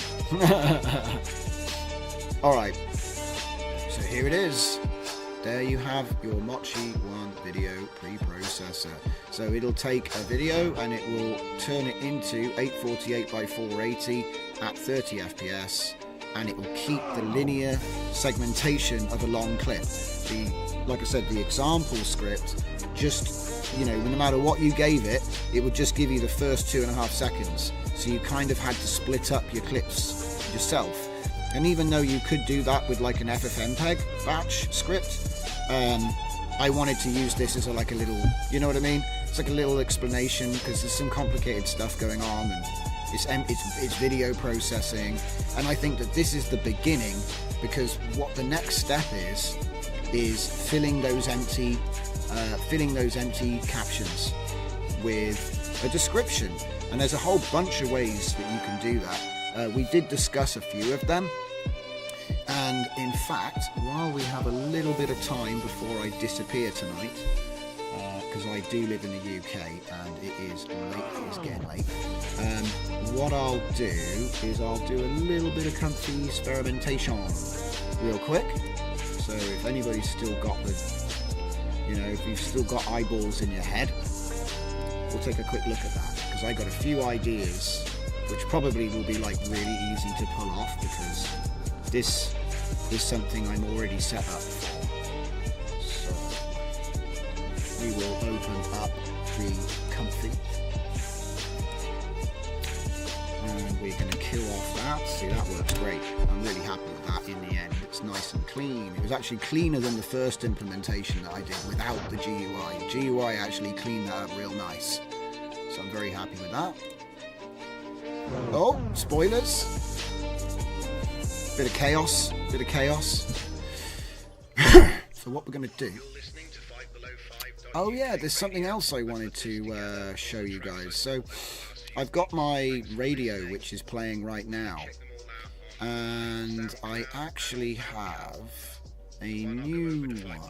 So if I go onto my Azuracast, I actually have an on-demand version which I've just set up today, and essentially what it gives you is it gives you a slightly different URL. You have to, it's a bit annoying because I haven't posted it anywhere, but it gives you this, which has it's on demand, so it's a bit like SoundCloud. Do you know what I mean? Like you obviously it's not like paid or anything, but what you can do Profi Prompter says he's joined. Hello and welcome. First time joined live. You doing stunning work.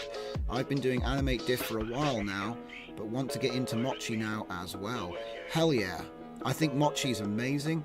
It's not the fastest. We've been kind of spoiled with LTXV, to be honest, because that is just blindingly fast, but I still think that Mochi is the better quality of the bunch.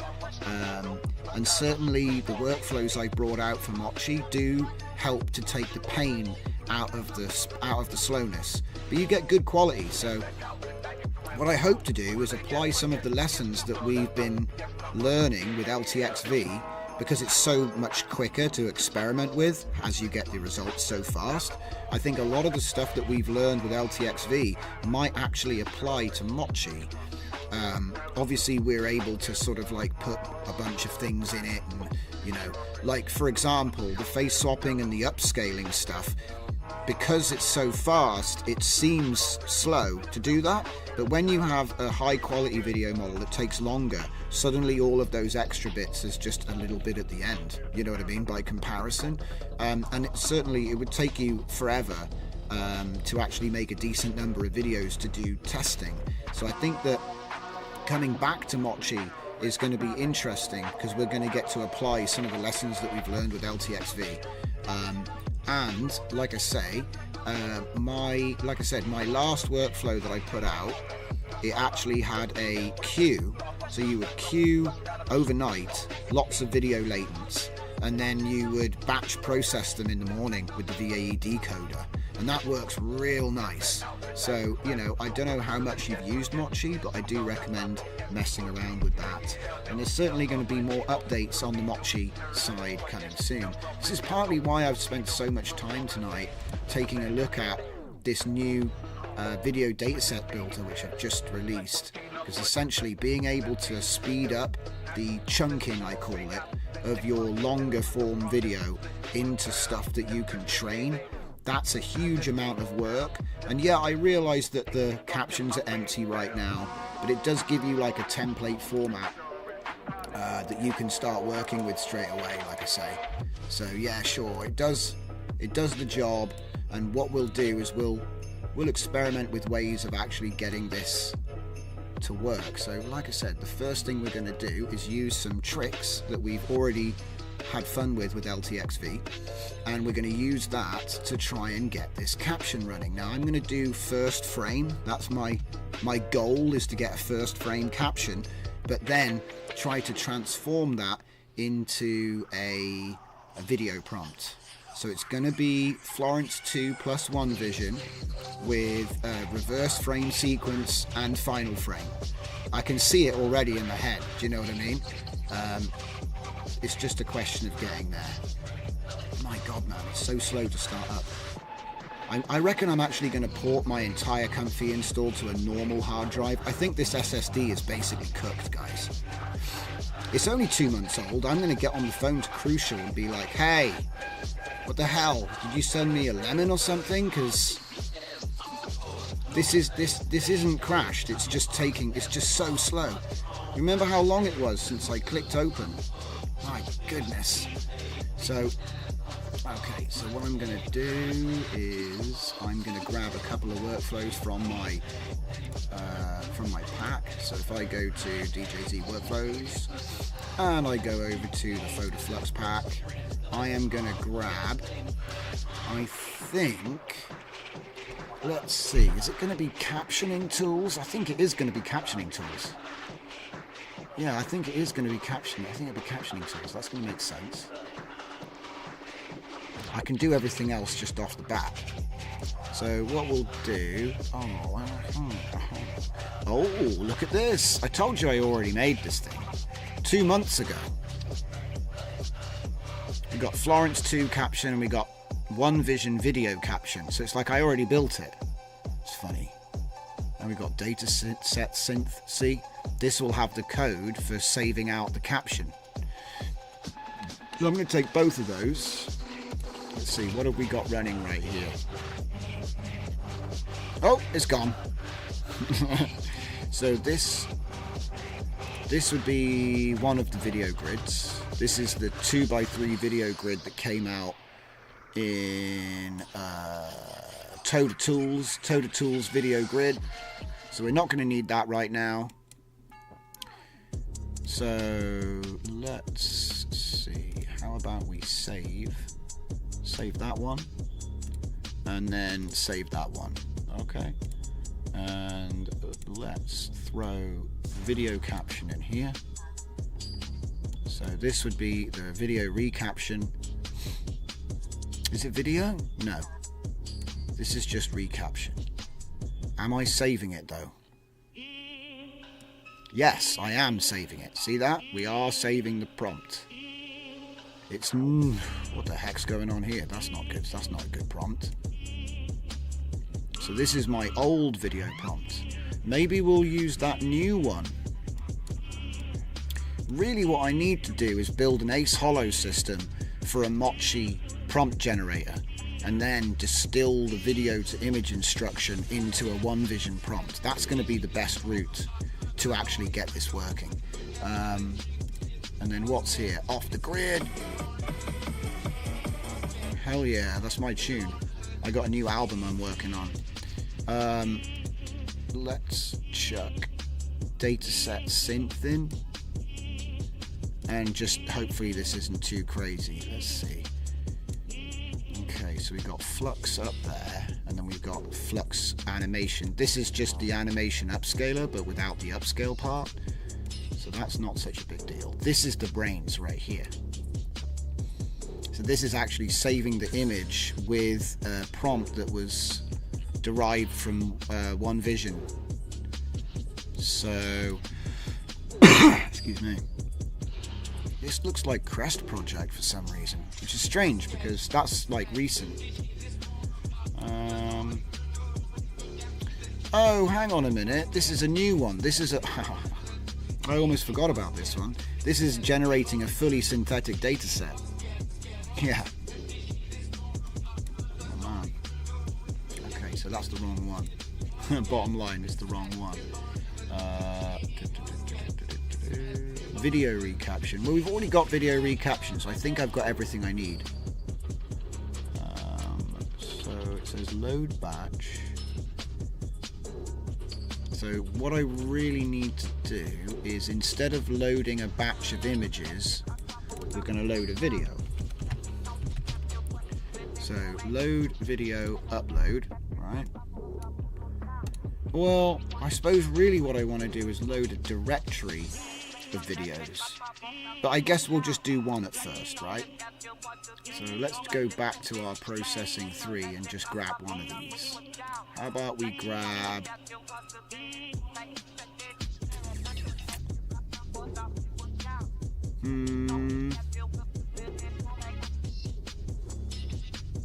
it's tricky.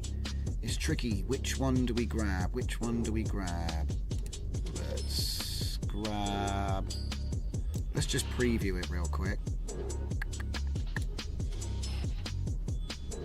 Okay, that's good, because when it starts, there's a little car, and the car gets closer. And how could it possibly know? Do you know what I mean? How could it possibly know? So that's quite a tricky one. So this is not a bad one to test. I mean, this is a bit easier because it's just driving towards the corner. Yeah, we'll go with that. Oh yeah, and the little llama, my green llama, is just bouncing along. So what we're gonna do is because I think what you can do is you could select a frame, but instead of that, I'm gonna do let's see, I want to get these from Dr. Diffusion's Mixer Tools, which is just up here. I just forget what it's called at the moment. Media Mixer, and I want reverse frame sequence and final frame. Okay, so first we go like that, and then we go like that, and then we go with the preview, right? Okay, and then let's see, what's that connected to? Loads of stuff like that. Okay, so we're gonna Put that up there for now. And then we'll say we don't want to resize it because it's already the correct size. So for this one, we're not going to need that. So we're just going to go straight into the image. Again, we don't need to do the resize. Don't need to do the resize. I'm not interested in saving the image even.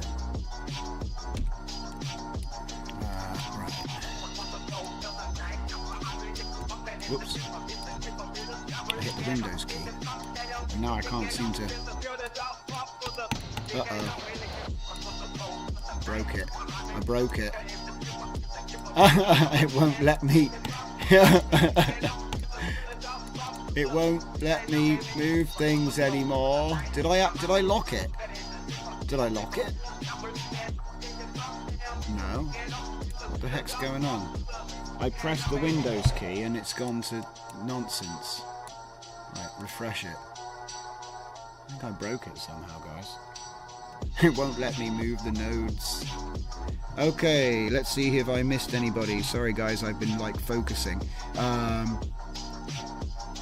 Electrolab says, how do we write giant text in Comfy? Is it built in? No, it's a node.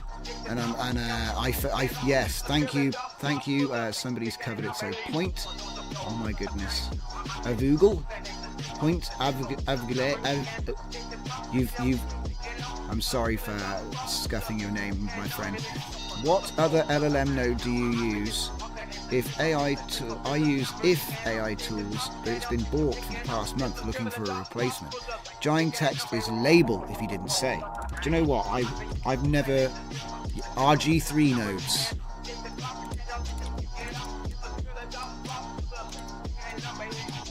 There it is. RG3 nodes.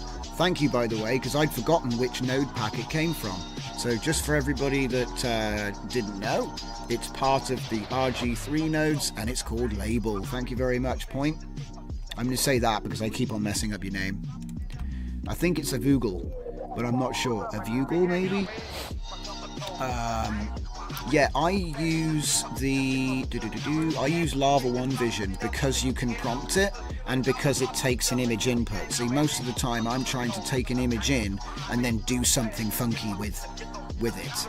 And I've released my prompt that I use here, which is like a one-stop shop general template for making a video prompt. Alright? So it adds some things like setting in background. In fact, this is actually trained on, now I think about it, this was trained on the example prompts for either Cog Video or Mochi. I forget which. So it should be suitable. The only thing is that Mochi is, I think, 250 tokens. I might be wrong, but I think it's less than Cog Video. And also, this max tokens thing doesn't always bloody work. It's annoying. So this is why you'll often see me writing in the prompt 256 tokens. In fact, I think it's missing from this one. So that's another thing we need to grab. We need to grab my latest or my published version of the image to video prompt, which is right here.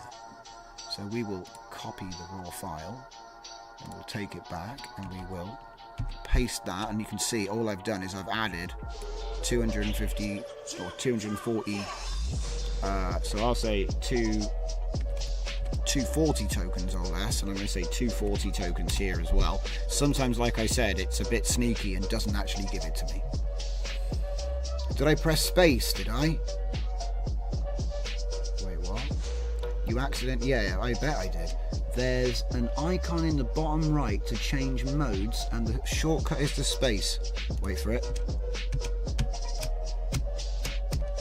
Oh, no way! You learn something every day.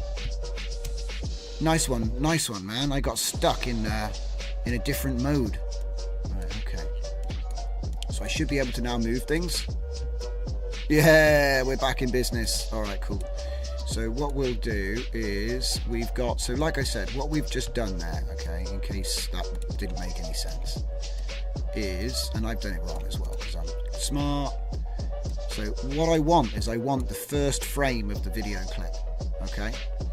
I know that's not strictly speaking the ultimate answer to this, but it should help. So what I've done is I've said, this is the video clip I want to caption. So give me the first frame. Okay, so reverse the frame sequence, ask for the last, which is the first because we reversed it. Okay, that's what we've done. And then we plug that in with our video prompt. Okay, and hopefully it's limited to an amount of tokens that Mochi won't kick off over. Alright, now we're not using this anymore. So let's see if we can do video info. Can we get the file name from video info? I don't think we can. That's annoying. But we already created empty files. We already created empty files, so there might be a way to remap them back in. Okay, it's kind of annoying though.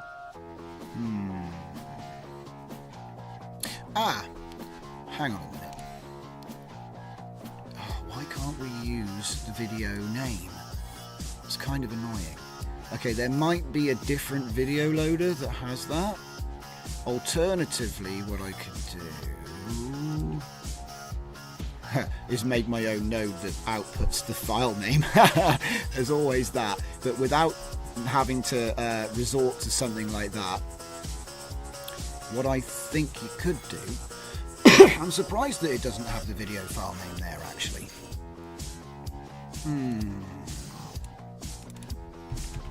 Video load, right, ultimate video load,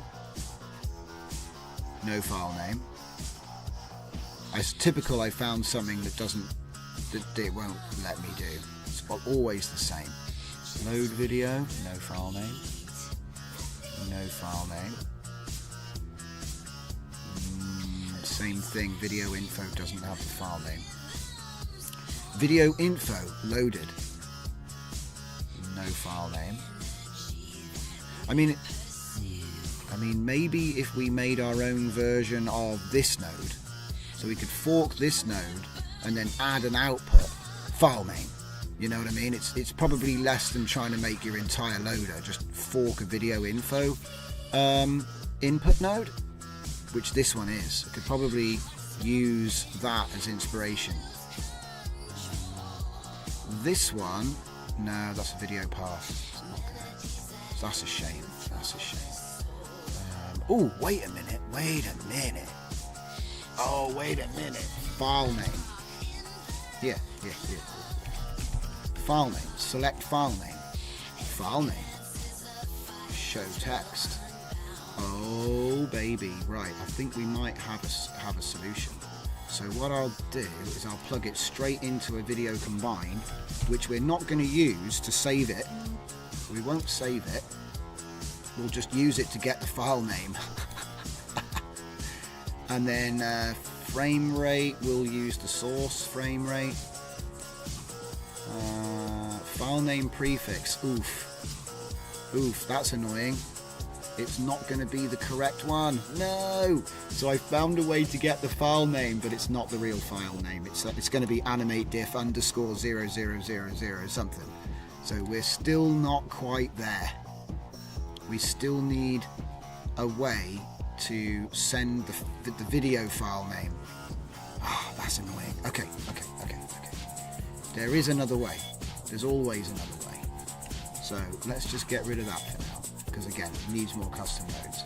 What we'll do is we will, now this is obviously no good because you can't really automate it, but it will give us the result that we need. So if we go like this, segment 1, right, and then go primitive, no, not primitive, string literal, and then just put it in. Okay, this is not the best because you have to actually put the file name in yourself, and that's pretty useless. I'm probably going to end up making a custom node for this because it's kind of hard to believe that you can't just use the file name somehow. Oh, that's annoying. But anyway, the point is we need to plug that into file name. Project name is going to be the path where this is going to get saved. So I'd say video captioning 1, something like that. It's just the folder name where it's going to get saved. Okay, and then the root is going to be one vision with a subfolder of cap, and then the project name video captionings. So this would probably be the name of the data set actually. So I'd say FPV or POV Drive Johnson. That should do. And then we're not going to be using. We're not using any of these. We're not using this. We're not using this. We're not using this. We're not using that. So that's going to load the model up. There we go. And then this would be a trigger token. So, you know, I don't know what my caption strategy is going to be for this model, but I would probably say something like POV driving, I don't know, driving down a road, driving on a road. I don't know. I haven't really thought about it too much, okay, but you know, this is like the whole like XZF sort of business. But I haven't even like tested if that's valid with Mochi. Okay, I'd need to test training more models. So it'd be POV XKX driving. I guess we could say that because it is POV. You might also say FPV though. Do you know what I mean? So it might be that I could fine tune FPV. Driving a car. It's going to drop car because it's not going to actually train A. You see, that just gets ignored usually. But then again, it's T5. I'm kind of thinking out loud here, guys. So FPV driving car, maybe just FPV driving. See, when I think about FPV, first person view, but maybe point of view is better. Like I said, I'd have to test both and find out which one trained better. That's generally how you do it. But anyway, let's just say that that's my trigger token, right? And then I think the rest is pretty much the same. And what I have is I have a script that gets rid of this bit. You know what I mean? I have a script that just gets rid of that. And so then what you end up with is the perfect caption, and then you can iterate through the videos. So let's run it anyway. Let's run it. Enough talk. Oh no, I've done it again. Give me my thing back. I've done it again. Right. Cue. So let's see what we get. That's so much. This caption is so long. So it's going to take a minute to load up the one vision, right? It is quite heavy, but I'm running it in int 8 to try and save a bit of memory, okay? You can't do that.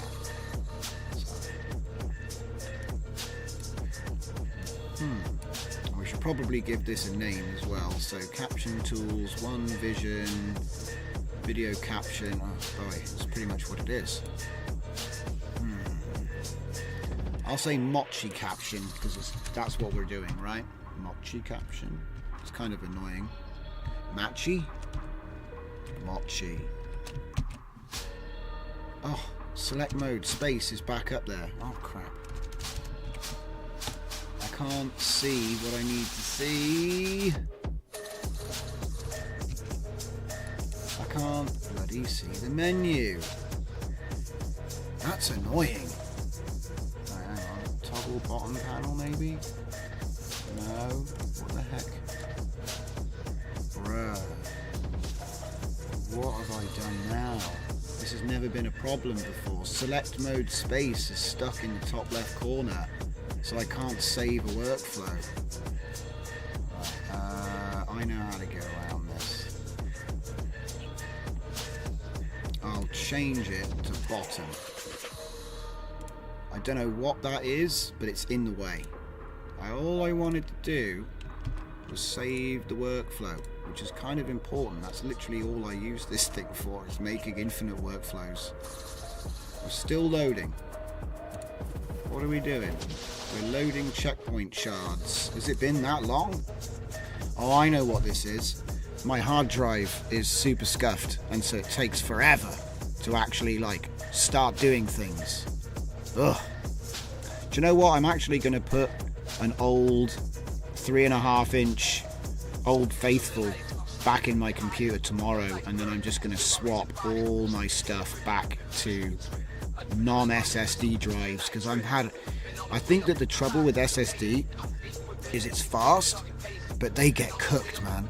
If you're doing anything intensive, like, you know, if you run stuff like Comfy and AI stuff a lot, it's just cooked. Either that or I must have got a lemon drive. It's got to be one of the two. Look at that, checkpoint shards. It hasn't even started, mate. That's not normal. Anyway. So, you know, in about 600 years, when the heat death kicks in, you need NVMe M2. I've already got one. There's only one slot. There's only one slot on my PC. I've already got one. That drive's full as well. See, here's the problem, right? Here, I'll show you. Look, I hate that menu as well. It's so pointless. Like, what the heck is this supposed to be? It's just annoying. Right, okay. So if I go to storage and disk management, right?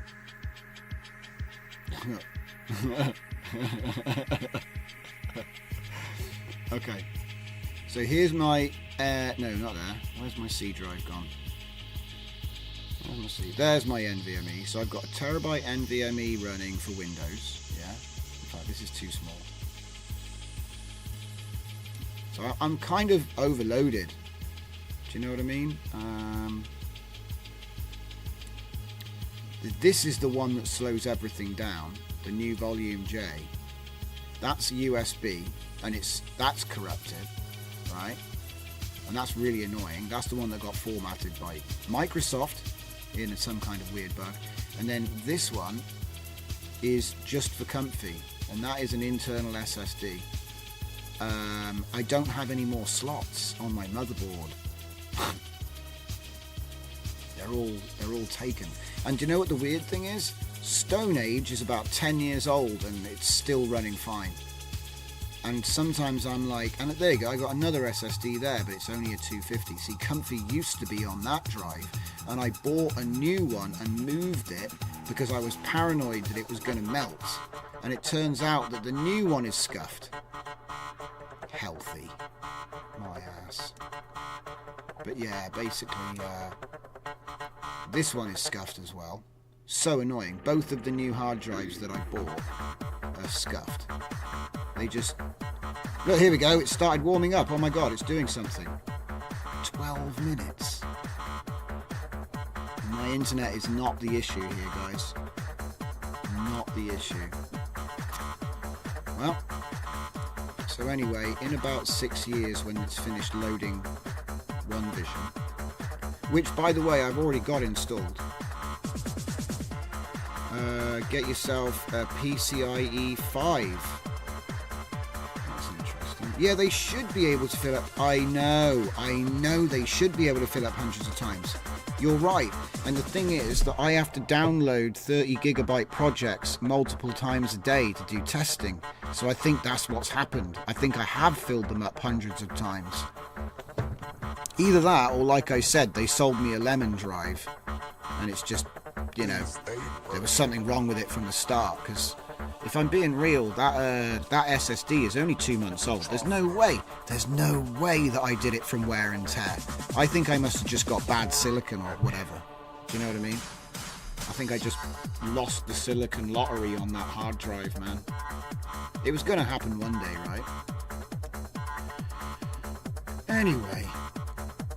Was there something else we were going to do? Not with that one. What's this?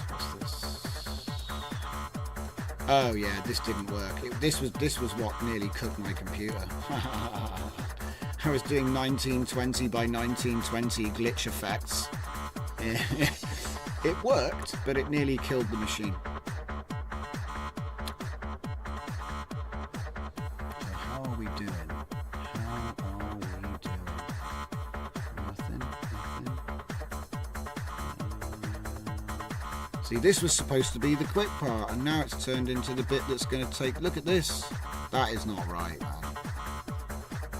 It never used to take this long. See, one way I know it's broken, right, is if I go to that hard drive that's got Comfy on it, right? So go to the Comfy, go to the output. Let's go into OneVision. That's where we were at. Video prompt gen, cat. Look. Do you see the delay? I know it was only a couple of seconds, but that's not a good sign, man. What? Oh, is that the same image though? Is it the same image? Yeah, look at that delay. Oof. You can almost count to 3. 1, 2, 3, 4. Oh. Right, let's give him some, let's just put some context, yeah? How big is the image? 1024. I thought it was like 4K or 8K. It's not. There's something wrong with this hard drive, big time. So what I think I'm going to do is I'm just going to put an old spinner drive, and then I'm going to transfer everything across. It'll take all day, but I think it'll be worth it, because, like I said, if I go to Stone Age, where's Stone Age at? Yeah, Stone Age. Look, instant. Oh, they're Laura's. Have we got any images on here? Animation test. Thora dance. Straight away. Man, these are old. Oh, what's this? September 2023. That must have been Stable Diffusion 2.1. It looks it too. Okay. We are at 50% now. Just so you know, the connection speed I've got here can download a 30 gigabyte repository from Hugging Face in about 7 minutes. So, and there's just no way, man. So bad. In fact, have we got room? C drive has 52 gigabytes free. So, have I got a temp folder here I can run to? Temp 2. Right, yeah, there we go. We've got temp 2. Yeah, okay. So let's just do a little fun. So where are we? Go on here. Let's see. Where's my download? Do I even have it?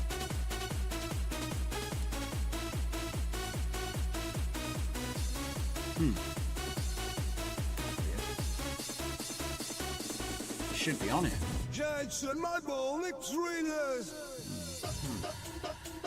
Well, there's no way that I can download it, and I'm tempted to race it. Alright, let's do it. So, Hugging Face downloader, yeah? Yeah, let's do it. So if I go to opening terminal, I probably want to do it on, do it on here. Am I blind? No, I'm not. No. Alright. Let's do it. HF, what is it? So git clone.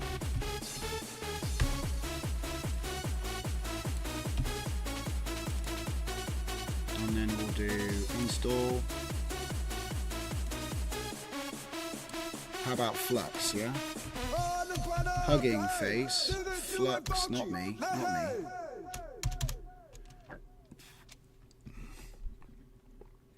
Ha, there you go. Cog video, right?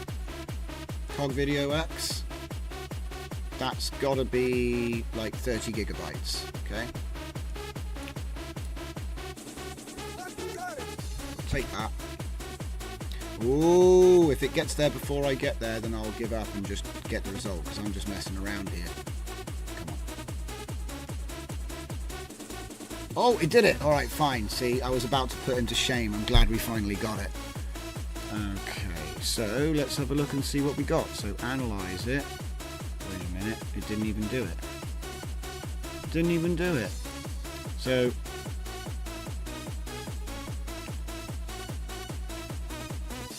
that's the same thing that it had before.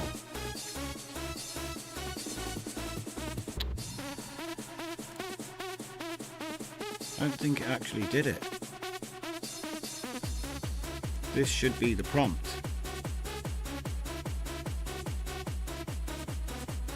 It doesn't have... Yeah, look, it doesn't have the thing in front of it, so it didn't even run it.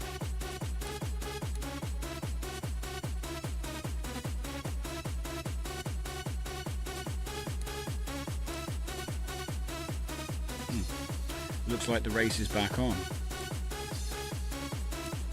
Okay, so run web.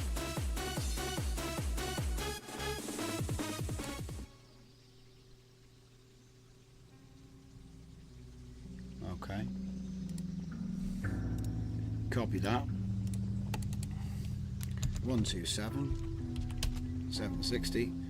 Put the repo ID in there. Put the save is C:\temp2, right? Go. Downloading about 30 gigabytes. Oh, look, it did it. Huh? Error. So no such file or directory as POV drive. Oh my goodness, it's that same bug where it can't create a folder. Yeah, I remember this. This was an annoying one. So if I go to the Comfy UI output and then go into OneVision and then video prompt gen. No, wait. Go back. So essentially, it can't create this folder name. I don't know why, but that one node can't create new folders. So if I create the folder myself, now it'll bloody work.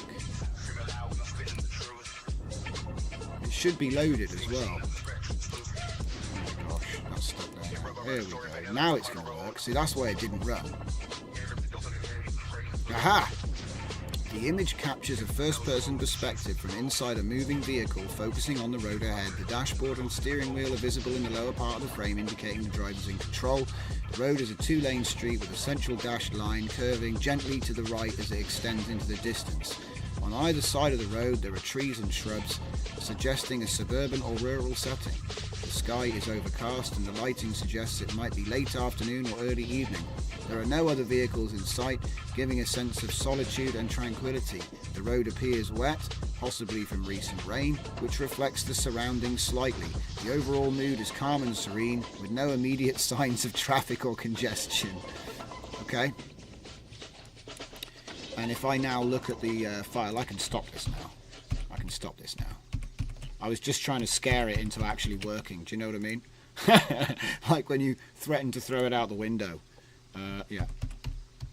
We need to stop that now. Okay. Go away, right, okay, go away, get rid of that. Okay, chaos. So what did it say then? No such file or directory, segment1.txt. Well, that's weird.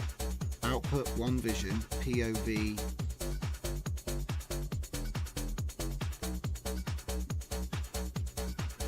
Hang on a minute. That should be working now. So, output OneVision, POV drive.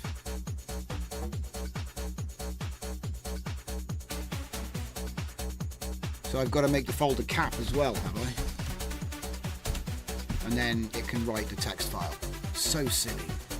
I think it's this node, save text, this save text node. It requires that the that the folder actually exists.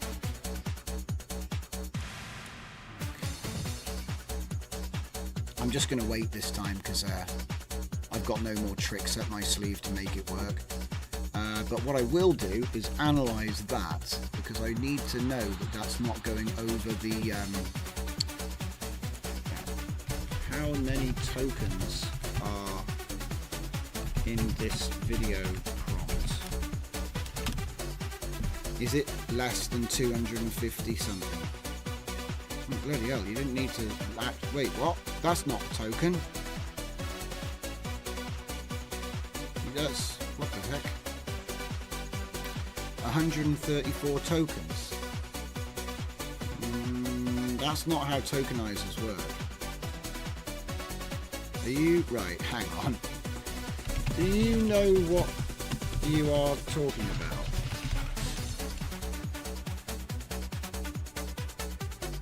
I apologise for my misleading response. You're right. While I did a word count, actual tokens are different. Yeah, that's right. You just did a word count, you cheater. I can't believe we just caught him in the act. This is something else you got to watch out for. They cheat. They cheat all the time. Okay, use the GPT tokenizer style. Okay, as a pattern. See if he'll do it again. GPT style. He's still just counting words, guys. You cheater. Tokenizer. Tokenizer Hugging Face T5.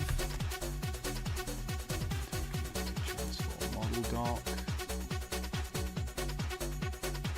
T5 large.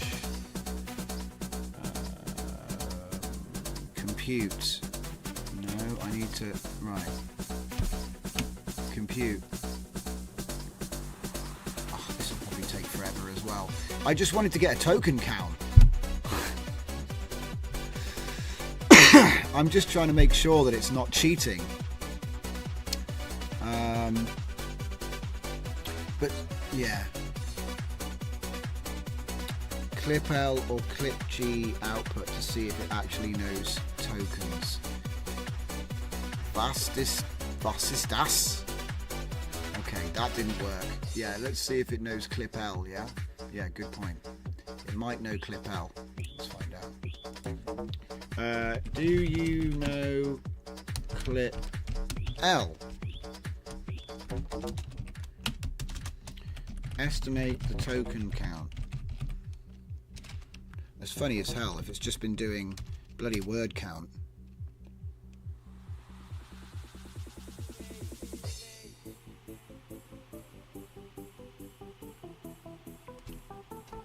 I can't give you a precise token count, but the text would probably tokenize to roughly 90 to 100 tokens. Okay, look, as long as it's less than, I mean, I love how it just did word count. That's so good. Because everybody knows that shrub is not a token. Suggesting is not a token. Okay? That would get broken down into like sug, guess, ting, probably. Just off the top of my head. Yeah, look, sub and urban, suburban get split, you know what I mean? So like immediate, tranquil, that's just total nonsense. So yeah, unreliable. Sometimes you can catch them in the act. I mean, could it be that because I'm in this project? Let me see. I'll do a fresh chat. Please estimate the token count in the above prompt. I just want to make sure it's not like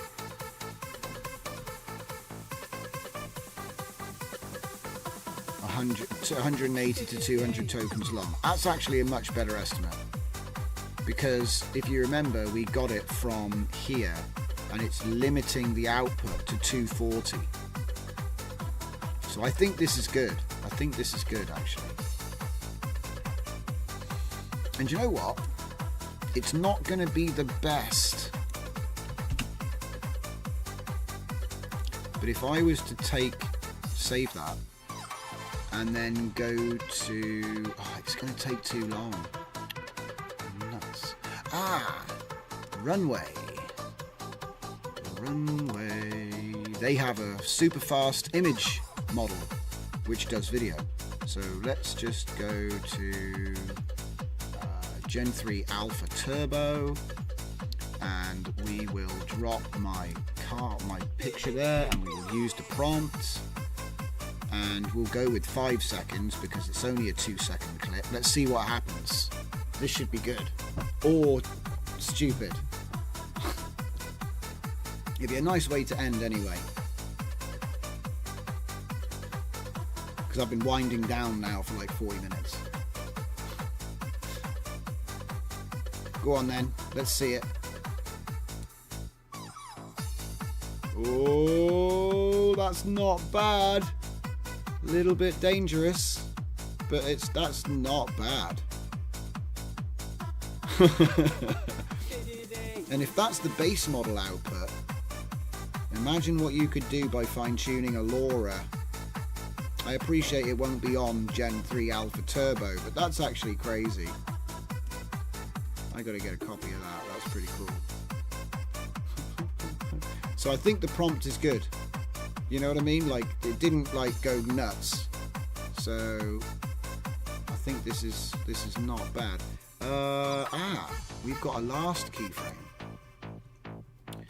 Okay, we can do that because we actually do have a final frame as well. We're not using it right here, but let's just grab it, shall we?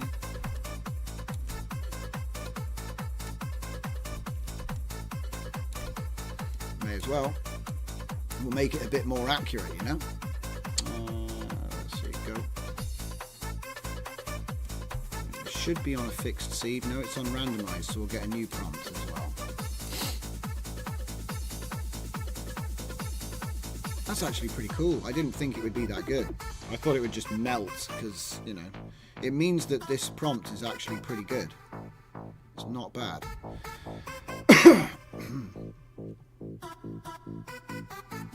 But then a lot of work went into the wording. The wording of this was pretty precise. We put a lot of work into that. It's kind of crazy when you think about what it is. It looks like just a word salad, but it's actually super accurate to what we're trying to do.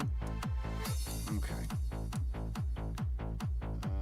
Let's just get rid of that. There's far too many tabs open right now.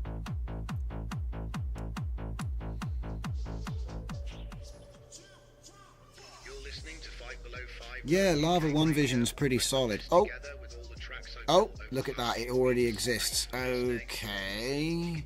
But it doesn't matter because I got my frame. Who cares if you didn't save it? Yeah, that's pretty much the same. Okay, so let's go back to L Runway. And I don't know if it'll... I don't think it really... Well, it didn't used to use both. So let's find out what happens anyway. I think it generally used a first and a last, but not both. But I might be wrong. I might be wrong. Try first-person view to improve POV results. First-person perspective.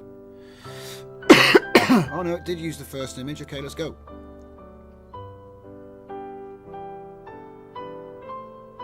Oh, what? It look, my green llama's still there. Hell yeah. Wow. Segment 3. So what did segment 3 actually look like? Machines training.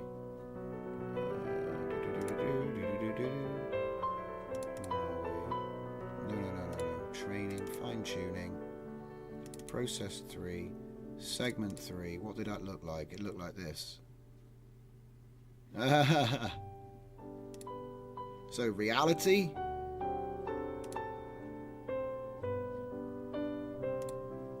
Our process for getting the prompt and the first and last frame. And runway.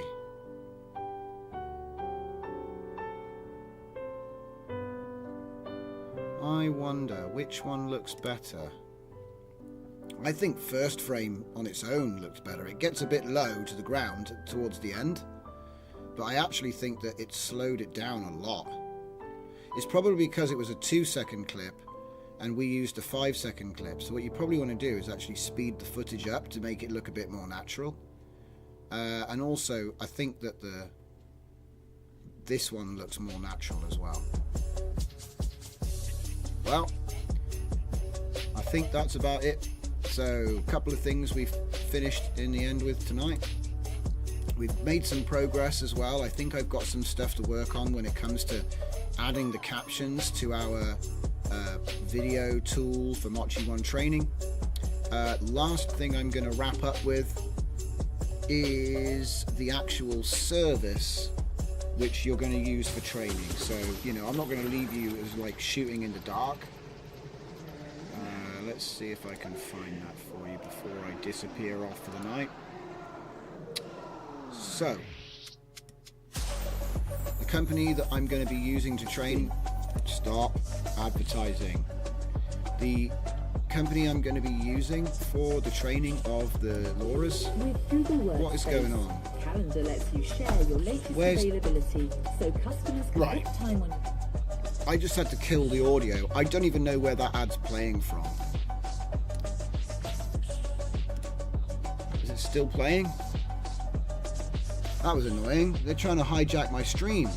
So anyway, the way I'm showing it here, right? Last thing for anybody that hung on for the whole thing. Lambda. This is, so Lambda Labs, right? These are the guys that I'm going to be using to train the LoRa instance, okay, for the Mochi fine tuning. So in case you were wondering where I'm planning on actually training it, it's here. They give you an SSH instance, which means that you can follow the instructions in that training manual to the T, okay? So, like I said, just in case you were wondering, that's the platform I'll be using. I don't know if they're the cheapest, they might not be, but they certainly will allow you to hire an H100 to train a Mochi LoRa, okay? So, there it is. Like I said, they contacted me. Do you know what I'm saying? Lambda!